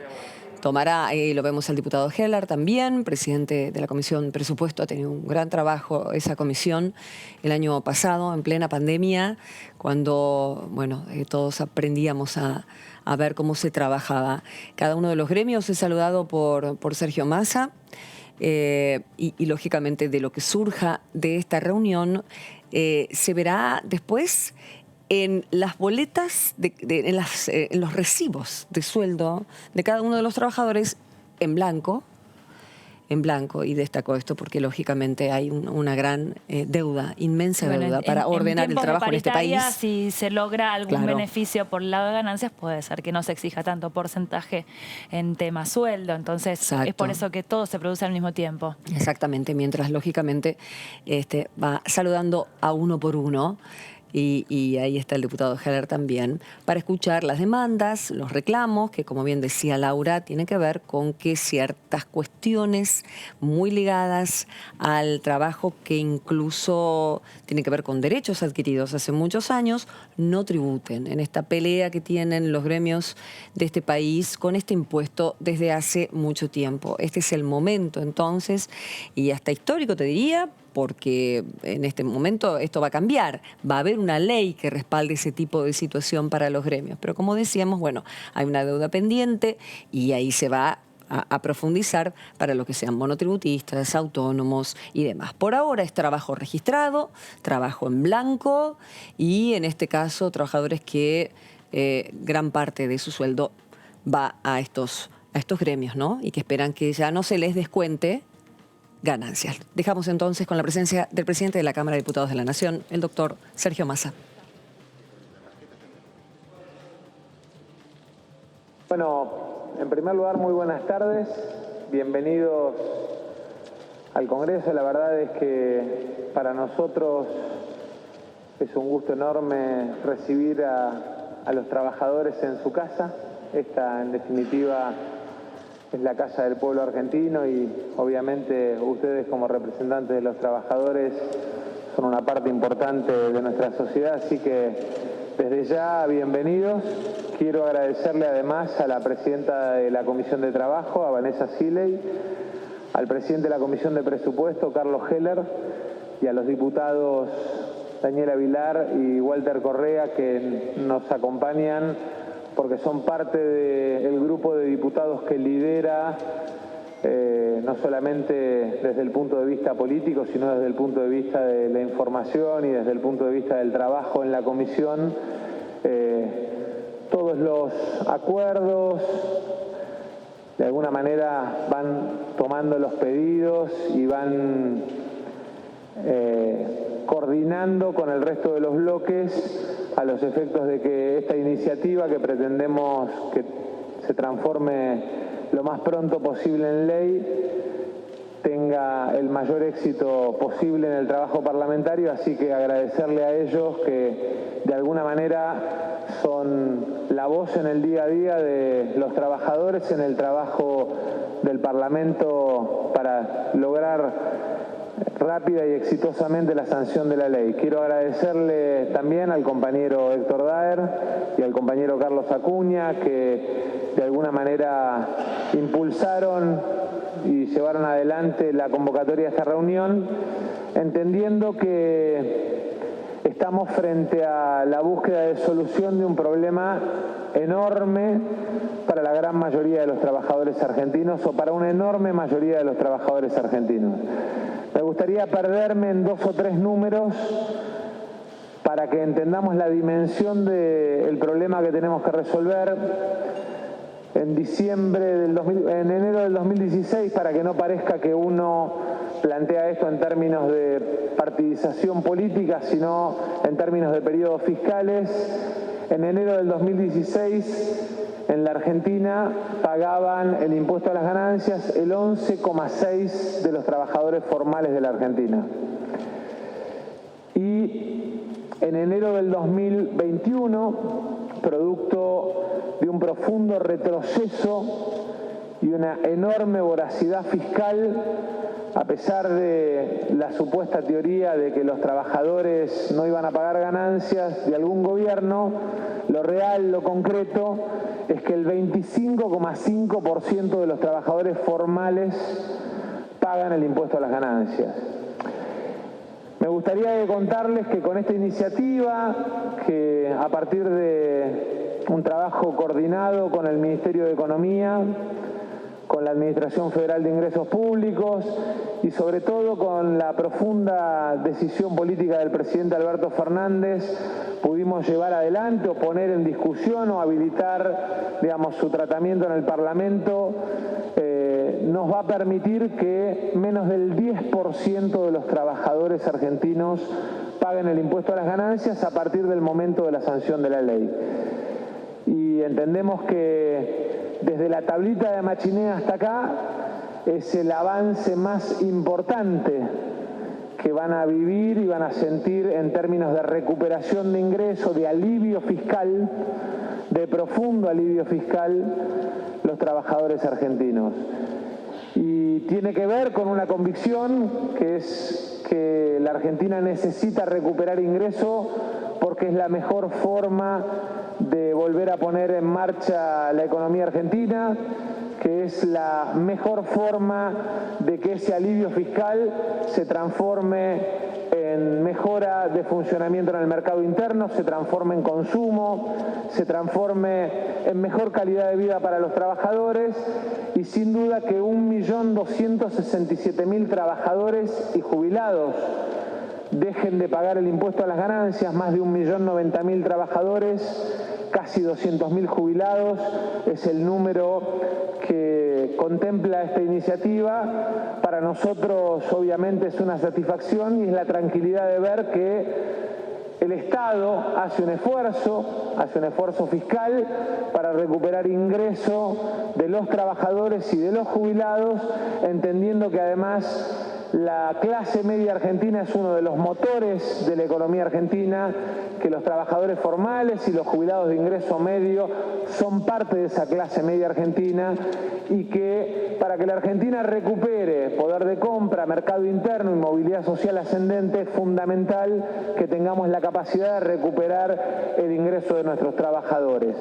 Decirles también que, entendiendo que muchos de ustedes están abriendo o discutiendo paritarias, pretendemos que haya un mecanismo de actualización en la ley a través del RIPTE, que es el sistema por el cual se hace la actualización o el promedio de actualización salarial, para que no haya un congelamiento que nos ponga dentro de 8 meses de vuelta en la discusión de que lo que recuperamos en una ley lo perdimos en una paritaria, que estamos abiertos a discutir cuestiones que sabemos que ustedes vienen a plantear, como las horas extras, como los viáticos, que estamos convencidos de sostener algunos diferenciales, como el diferencial patagónico, porque entendemos que de alguna manera nos permiten profundizar el alcance de las medidas.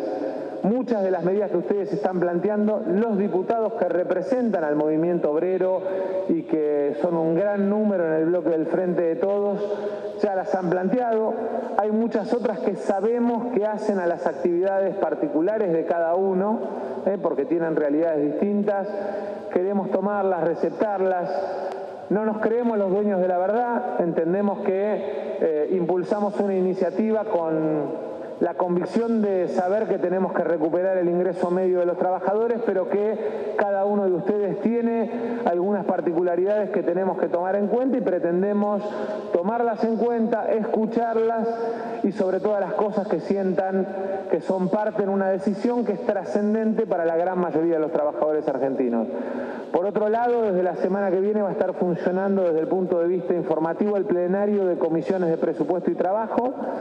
Aspiramos a que el movimiento obrero, digamos, de alguna manera, no solamente acompañe esta iniciativa, sino que además plantee en el debate en comisión para que aquellos legisladores que a lo mejor no tienen conocimiento específico de las actividades vean, sientan, perciban que cuando ustedes plantean cuestiones particulares no se trata de un beneficio puntual para una actividad, sino de una mejora en el ingreso, entendiendo que el espíritu del gobierno, que el espíritu de la Cámara, de cada uno de los que estamos acá al frente de esta iniciativa, es precisamente la de trabajar junto al movimiento obrero en la recuperación del ingreso medio y en el alivio fiscal para los trabajadores y trabajadoras argentinas.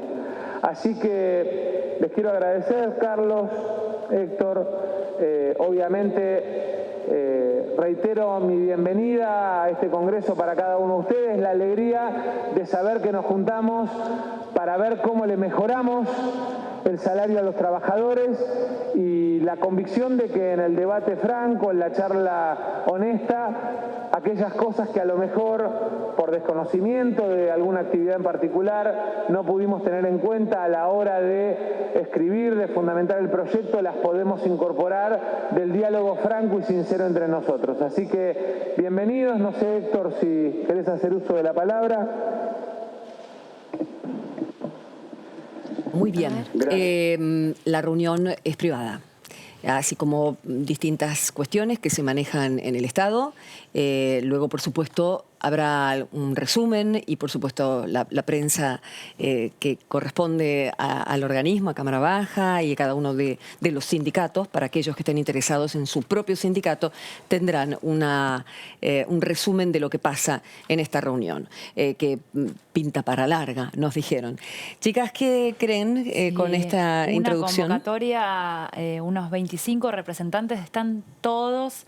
Estaba ahí sentado ahí al lado a Héctor Daer, recordemos, Massa tiene buena relación con Héctor Daer de los tiempos de la construcción previa, así que tienen buen vínculo y ahí había un montón de caras importantes de los que mueven lo que es el trabajo registrado, los gremios, las obras sociales, un montón de causas que se mezclan y ahí, bueno, Sergio Massa hizo una introducción sobre el espíritu del proyecto, lo que son los números y lo que tiene que ver con la implicancia política también, así que ahora le da paso justo a Héctor Daer la palabra y cada uno va expresar y seguramente cada uno fue con una carpetita con algunos temas que si se pueden incorporar, por ahí no en este proyecto, pero sí el tratamiento durante el año, así que muchas demandas va a haber seguramente. Cada gremio tiene sus particularidades, ¿no? También pueden encolumnarse detrás de la lista que diste hace un ratito de los temas que no se quiere que se tributen, pero sí tienen otras cuestiones tal vez propias que quieren incorporar.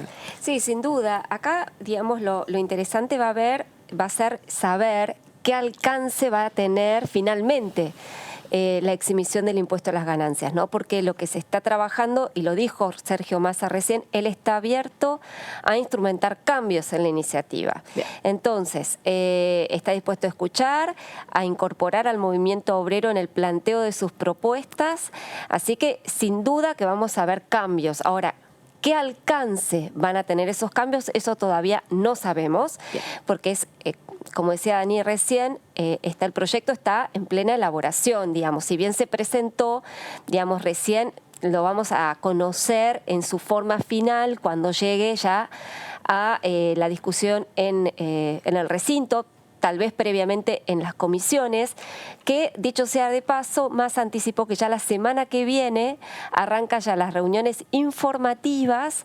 de las comisiones de presupuesto y de legislación del trabajo. Hay que ver ahí también porque no está renovado el protocolo. Entonces por ahora no pueden dictaminar. Me imagino que eso será un trámite que deberían formalizar cuanto antes los legisladores para justamente trabajar ya en los dictámenes, digamos, propiamente dichos para poder ir al recinto y, bueno, convertirlos en ley. Sin ese protocolo, esta tarea no se puede realizar. Excelente, Laurita.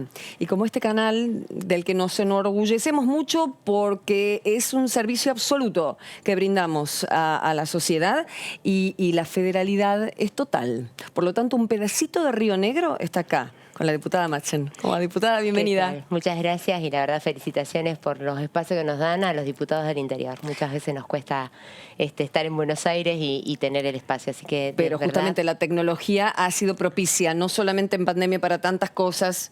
Hablo del lado positivo, el lado negativo ustedes ya lo saben, nosotros todos, pero lo importante es que nos comuniquemos fue a través del Zoom. Durante todo el año de pandemia estuvimos hablando con todo el país a través del Zoom y el Zoom, bueno, también en las sesiones y para el trabajo de ustedes en comisiones.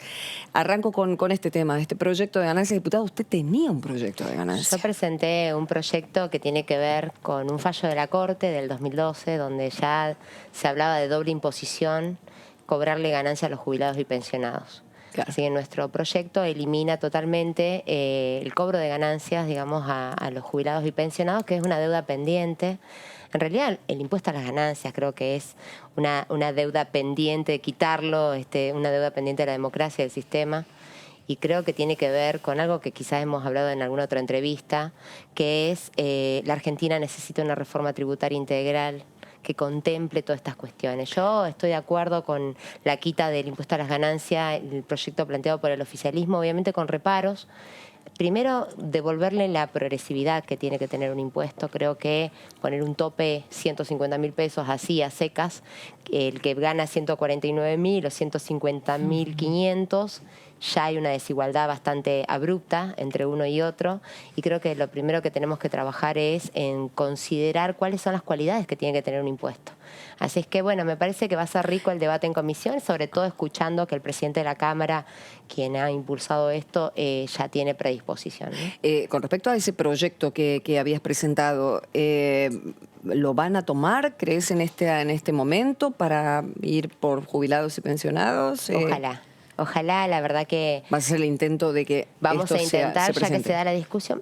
Mira, me pasó una cosa muy particular que la quiero comentar. Es como una infidencia.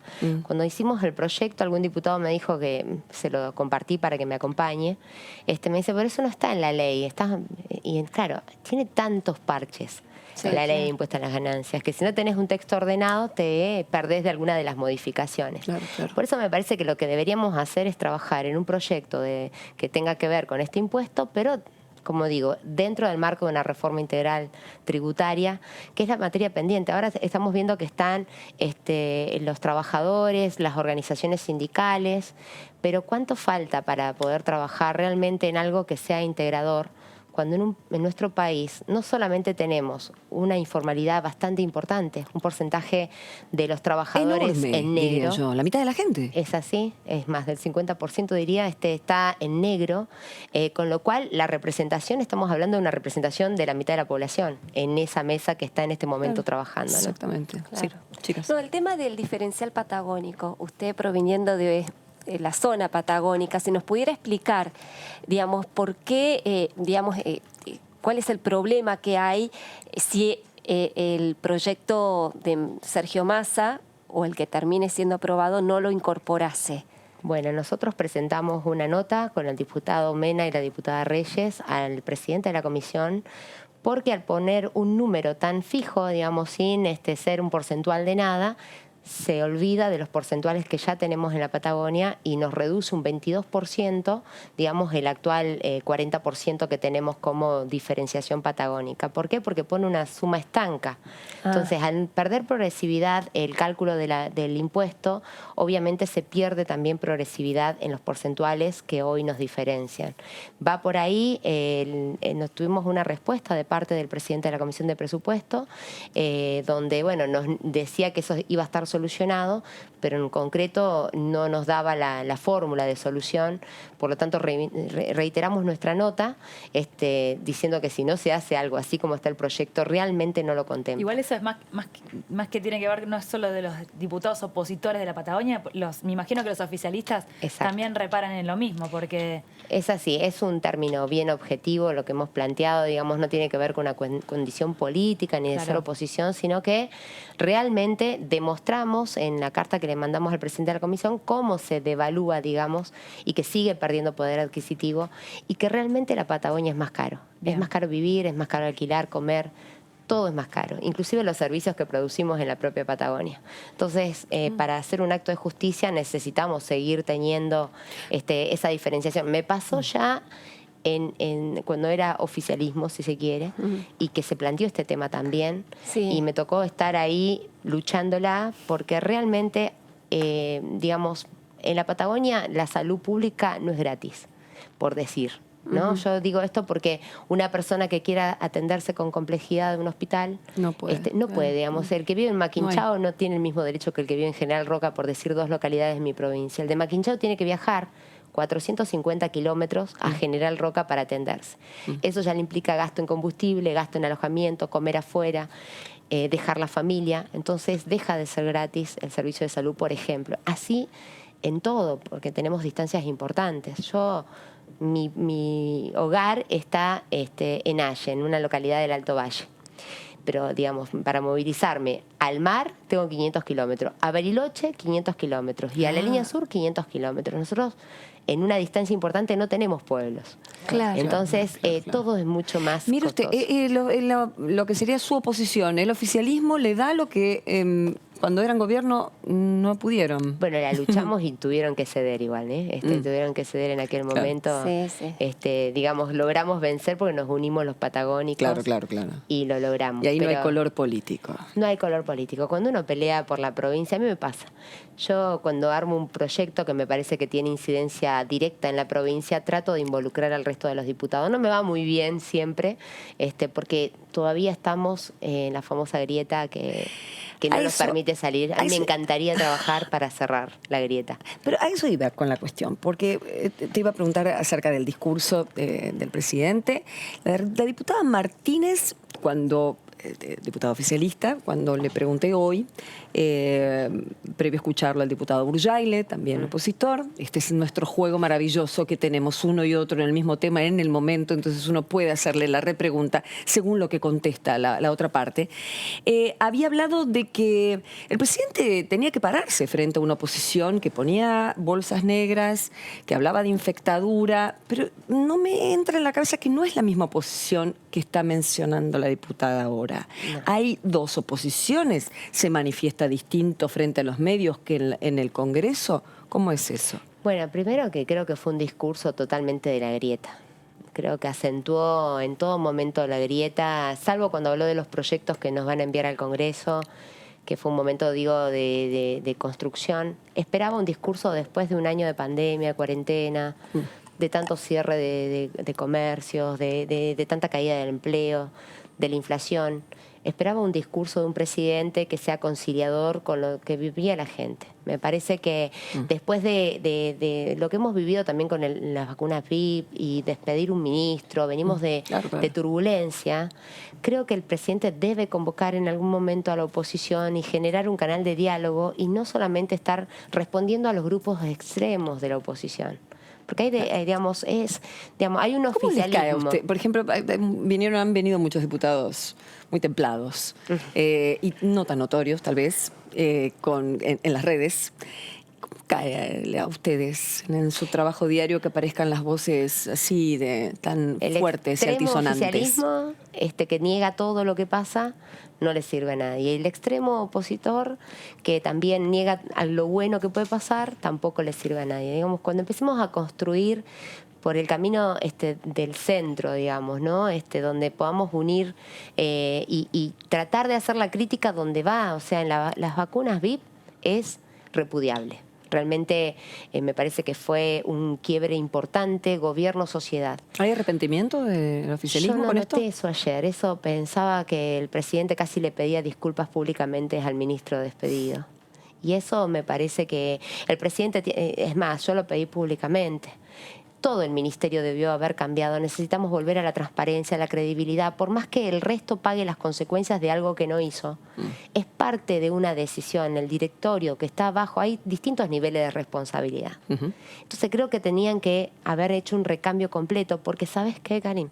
Lo primero que me pasa a mí, me da vergüenza ajena por estar en el mismo lodo, porque la gente se enoja con la política, ni con el oficialismo, ni con la oposición. Se enoja con la clase política. ¿Lo sentís en la calle eso? Lo siento en la calle. Lo siento como que entramos todos en el mismo lodo por estas cosas que suceden. La gente se enoja, el que lo votó se enoja. Entonces me parece, porque estamos hablando de gente, más de 50.000 argentinos y argentinas que murieron esperando la vacuna. Ahora, yo le quería preguntar, diputada, ¿no? Porque cuando estalló el escándalo sobre las vacunas VIP o de alguna manera estos privilegios en el reparto de las vacunas contra el COVID, ¿no? Que tanta indignación provocó. La oposición inmediatamente, trató de capitalizar políticamente el escándalo, ¿no? Apuntó contra el ministro Ginés, Pero después como que Alberto Fernández dijo, y lo dijo ayer, fue un error, yo tomé las decisiones que creí para corregir, punto, se cerró el capítulo. Ahora, la oposición, ¿qué margen tiene para, digamos, seguir, o qué planes tiene la oposición para seguir, investigando este problema, ¿no? Este escándalo? ¿Se cerró el problema o hay que seguir, o la oposición tiene que seguir escarbando en esta cuestión? Primero que mientras no esté transparentado quién recibió la vacuna, quién evadió la fila y fue por delante, mientras no esté transparentado eso, y como decía recién, no haya no algo, digamos, para la tribuna de que eché al ministro y listo, no se termina con un ministro y listo. Yo creo que el presidente debió tomar el mando, hacer cambios reales, porque me echa el ministro pero me pone a la segunda que está permanentemente al lado del ministro. No sabía la actual ministra de lo que estaba sucediendo. Digamos, no habían otros niveles de responsabilidad en el mando o en el comando del Ministerio de Salud que supieran sobre esto. El capítulo se va a cerrar cuando tengamos las listas transparentadas, la información como corresponde, y las personas que estaban adentro del problema fuera del Estado. Creo que ahí el presidente va a poder cerrar. Y después con un discurso no es, fue un error, porque se murió mucha gente esperando la vacuna, se murieron muchos de nuestros amigos, de nuestros vecinos, de nuestros coterráneos. Entonces, y además, como vengo del interior, de la Patagonia, que siempre somos un poco, estamos allá, abajo, porque la verdad que la diferencia entre estar más cercano al poder o más lejos del poder tiene mejor acceso o peor acceso. Estamos vulnerando un principio que es fundamental, que es la igualdad y la equidad. Que todos tengamos la misma oportunidad de acceder. Yo, por ejemplo, no podría vacunarme, tengo 42 años. Entonces, y estoy en perfectas condiciones. Si me agarrara el virus, creo que lo podría soportar mucho más que otras personas. Entonces, por más que tuviera el privilegio, por ser esencial, prioritario o lo que fuera, si mis condiciones de salud indican otra cosa, yo no soy ninguna privilegiada por ser diputada, soy empleada del pueblo. Entonces digo, hay cuestiones que uno no se puede abusar, no te podés pasar de la raya.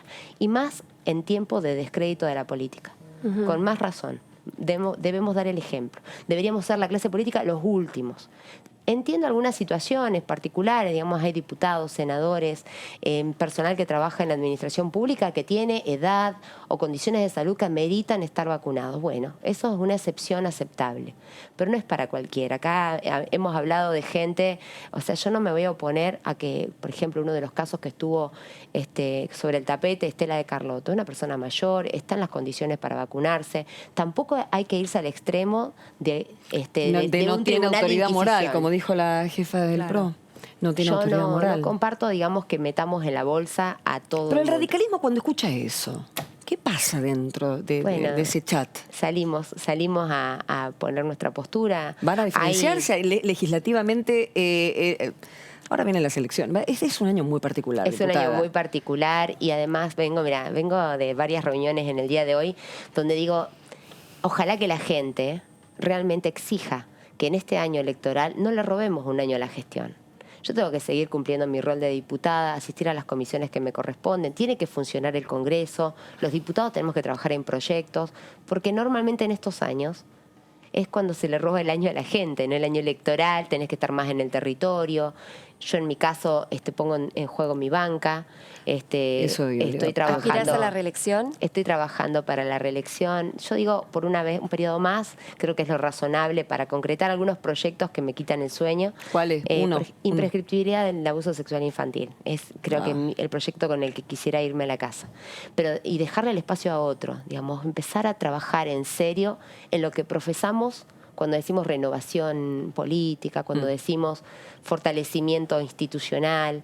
Creo que tenemos que dar el ejemplo cada uno desde nuestro espacio. Bien. Diputada, después de lo que fue el 2020, en lo sanitario y en lo económico, ¿era la justicia la prioridad en el discurso del presidente ayer?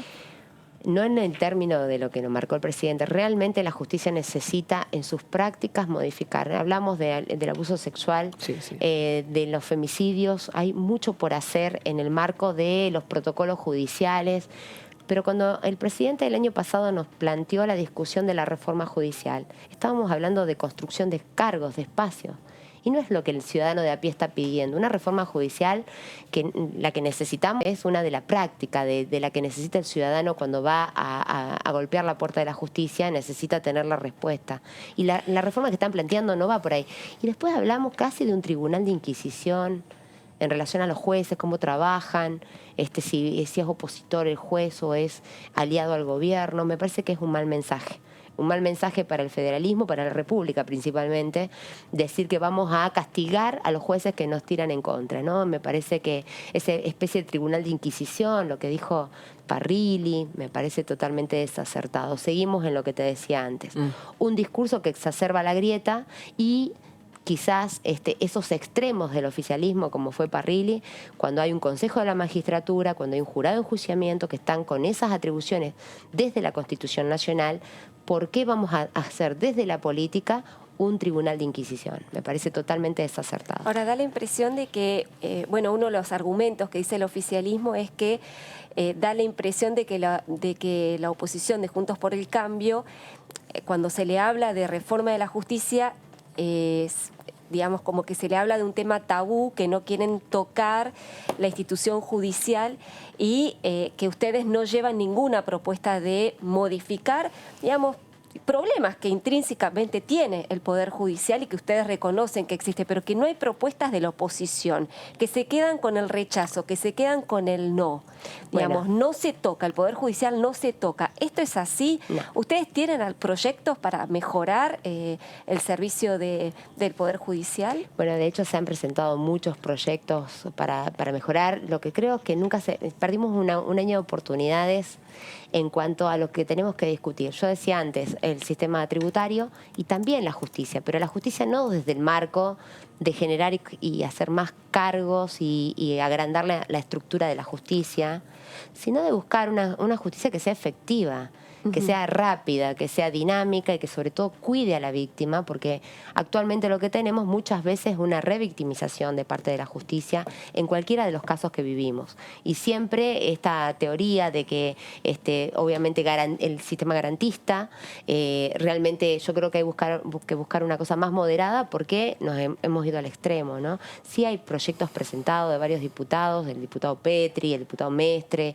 he presentado algún proyecto también en lo que tiene que ver con cuestiones de género, pero no sirve poner parches en la justicia. Tenemos que trabajar en un sistema que sea integral y contemplativo de todas las situaciones que se viven, y no solamente en Buenos Aires, ¿no? Ahora pregunto sobre el tema de coyuntura y esto que las cuestiones que habló el presidente también en el discurso y de cómo se puede salir. Ella está en las comisiones de Economía y Desarrollo Regional y Pequeñas y Medianas Empresas y quiero ir ahí, pero no quiero dejar pasar. Hoy me puse, yo vivo en Tigre, atrás de un colectivo y hace un tiempo el municipio lanzó una campaña con aquellos monstruos que ellos pueden ver. Y te juro que a mí se me cierra la garganta de lo que es abuso sexual infantil, porque tengo 2 hijas muy chicas y es algo intolerable. Y la campaña esa está muy bien hecha. No sé quién la hizo, no tengo ni idea, no tengo nada que ver con el municipio, nada, por favor. Pero son los monstruos que ellos pueden ver, decía la campaña. ¿Y quién habló en cuarentena de todo lo que pasó? Fue el peor momento, Nadie. creo, para las víctimas, ¿no? El peor momento para una víctima de abuso sexual fue la cuarentena. El 80% de los casos son familiares. Hablamos mucho de las mujeres, está muy bien. Pero sí, pero fíjate que me trae justamente algo que pensaba hoy. En mi provincia esta semana ahí a poquitos kilómetros de donde yo vivo, una niña de 14 años fue abusada en el medio de unas chacras, dejada desnuda, abandonada. No vamos a mencionar demasiado porque está todo en proceso de investigación. Y cuando la connivencia política del obscena. ¿viste? Obscena. Tremenda, ¿no? De revictimización realmente tremenda. Y hablamos de los femicidios, que también es una cosa apabullante, pero una niña, un niño abusado, lo matan en vida. Realmente le generan una cicatriz imborrable y es tan grave como el femicidio. Por eso digo, tenemos que equipararlo con los delitos de lesa humanidad. No hay duda, porque es un horror. Es un ser humano perdido si no vuelve a la vida desde otro lugar, claramente. Y sobre todo que desde la familia, ¿no? Pensemos. Claro, que es intrafamiliar. Su mamá muchas veces cómplice, su papá, su tío. Porque tal vez esa madre pasó lo mismo. No venimos a juzgar a nadie en esto. Es tan delicado y tan trágico para la familia que no venimos a juzgar a nadie, pero sí el adulto que no está. Es el adulto más confianza normalmente. Es un delito tan caracterizado y que todavía no damos en la tecla. Y la imprescriptibilidad, que es tu proyecto, va justamente para sanar cuando no prescribes, porque tal vez la denuncia se puede hacer de más grande. ¿Cómo es eso? Bueno, hubo un importante avance con la ley Piazza, que fue muy famoso, conocido. ¿Del diseñador? Exactamente. Bueno, lo conozco a Roberto, claro. Digamos, cuando él denuncia, cuando empieza a trabajar el tema, se hizo un importante avance, digamos que modificó la prescripción, permitió que el niño, niña, adolescente llegara a los 18 años y pudiera denunciar y a partir de ahí empezar a correr la prescripción.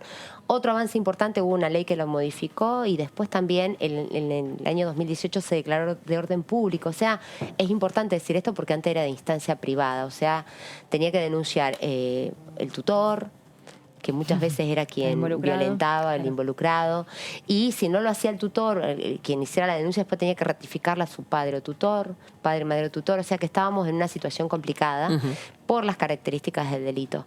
Este delito a quien lo padece le genera una amnesia defensiva, se llama en la psicología, que vos te tratás de olvidar del tema, te tratás de borrar, porque muchas veces sentís culpa, crees que vos provocaste esa situación. Lo mismo con el acoso de cualquier tipo, ¿no? Entonces, lo que generás es patear la pelota para nunca, ¿no? Y quizás pasan 30 años, 20 años, tenés un hijo y por ahí a partir de ese momento te recordás el horror que sufriste y le pasa, está comprobado, ¿no? La amnesia defensiva es una de las características. Para cuando te acordaste, esa persona posiblemente haya abusado, violado a muchos más niños, niñas y adolescentes. Para cuando te acordaste, prescribió, cuando fuiste a hacer, o cuando tuviste el valor, porque por ahí era tu abuelo, era tu papá. Cuando tuviste el valor de denunciar la causa prescripta. Creo que necesitamos hacer justicia. La justicia sería que no se prescriba. Di una charla acá en el Congreso cuando presenté el proyecto. Una señora de 80 años se me acercó, que se había enterado de que presentábamos el proyecto y me contó que a los 6 años había sido abusada y que lo había podido contar hacía poco tiempo. Digamos, hasta es simbólico poder contarlo y denunciarlo. Entonces digo, hay delitos donde el principio de legalidad, que es que el Estado no puede perseguir por siempre, sobre un delito no te puede perseguir por siempre. Bueno, en este delito sí debería ser así. Bien, diputada. Esperemos que se trate este año. Ojalá. Algo. No, le quería, chicas, no, por le quería favor. consultar por el tema, cambiando el tema, de la reactivación económica. Ahí vamos. ¿Cómo ve el tema en la provincia, en lo que es en lo cotidiano, después del, lo que se está tratando de una pospandemia, de salir un poco del pozo de lo que fue 2020, ¿por dónde ve que es el camino? Bueno, yo creo que, vuelvo a insistir, necesitamos hacer un sistema de blanqueo, de generación de empleo, que no sea tan trabado. Ahora, por ejemplo, vos estás a punto de fundirte, no podés despedir gente porque está la doble indemnización, o sea que está bien porque protege al trabajador, pero la imposibilidad de fundirte es también un agravante porque esa familia, el que sostiene una despensa, una panadería, hablemos de comercios, no de grandes empresarios. La posibilidad de fundirte tiene que ser... Los grandes empresarios ni siquiera la pagan la doble en muchos casos, me consta. Sí. Empresas del Estado también, ¿eh? Sí, bueno, hemos tenido despido en pandemia del Estado, entonces la doble vara, van a juicio, ¿no? Por supuesto, trabajador a juicio. Pero prefieren que... O aceptan lo que le dan, por supuesto. Exactamente, pero ¿sabes qué? En muchos casos, los propios empleados en una panadería que tienen 7, 10 empleados, ven que no da para más, que esta situación los ha... A ver, los eventos. Voy a tocar una actividad que todavía no retoma y que falta mucho. El que alquilaba el salón, ponía el sonido... Esa persona está... El florista, bueno. El catering. La que sea catering, todo lo que era eventos todavía no se reactivó. No se reactivó para nada. Bueno, ¿qué hace esa persona? Si tenía 10 personas a cargo, la tenía en blanco, con mucho sacrificio, no los puede despedir, pero tampoco puede trabajar. El transportista, los jardines maternales, tanto por hablar, ¿no? De cuántos... Bueno, Comisión PYME que participás, ¿hay previsto que se reúnan, que entren proyectos en este sentido? Esperemos, nosotros estamos trabajando para presentar apenas se reactive, estamos trabajando en un proyecto que es para generar empleo post-pandemia y que tiene que ver con una modalidad contractual un poco más dinámica, donde se cuida al trabajador, pero también se piense en que sea fácil tener un trabajador en blanco. No puede ser que sea tan difícil tener un trabajador en blanco. Es muy difícil. 50%, 60% o más de contribuciones, porque realmente está así el sistema, el Estado pasa a ser un socio más de quien emprende un comercio, digamos. ¿Cómo logramos un sistema que sirva para reactivar la economía? Y yo creo que ganaríamos en masa contributiva.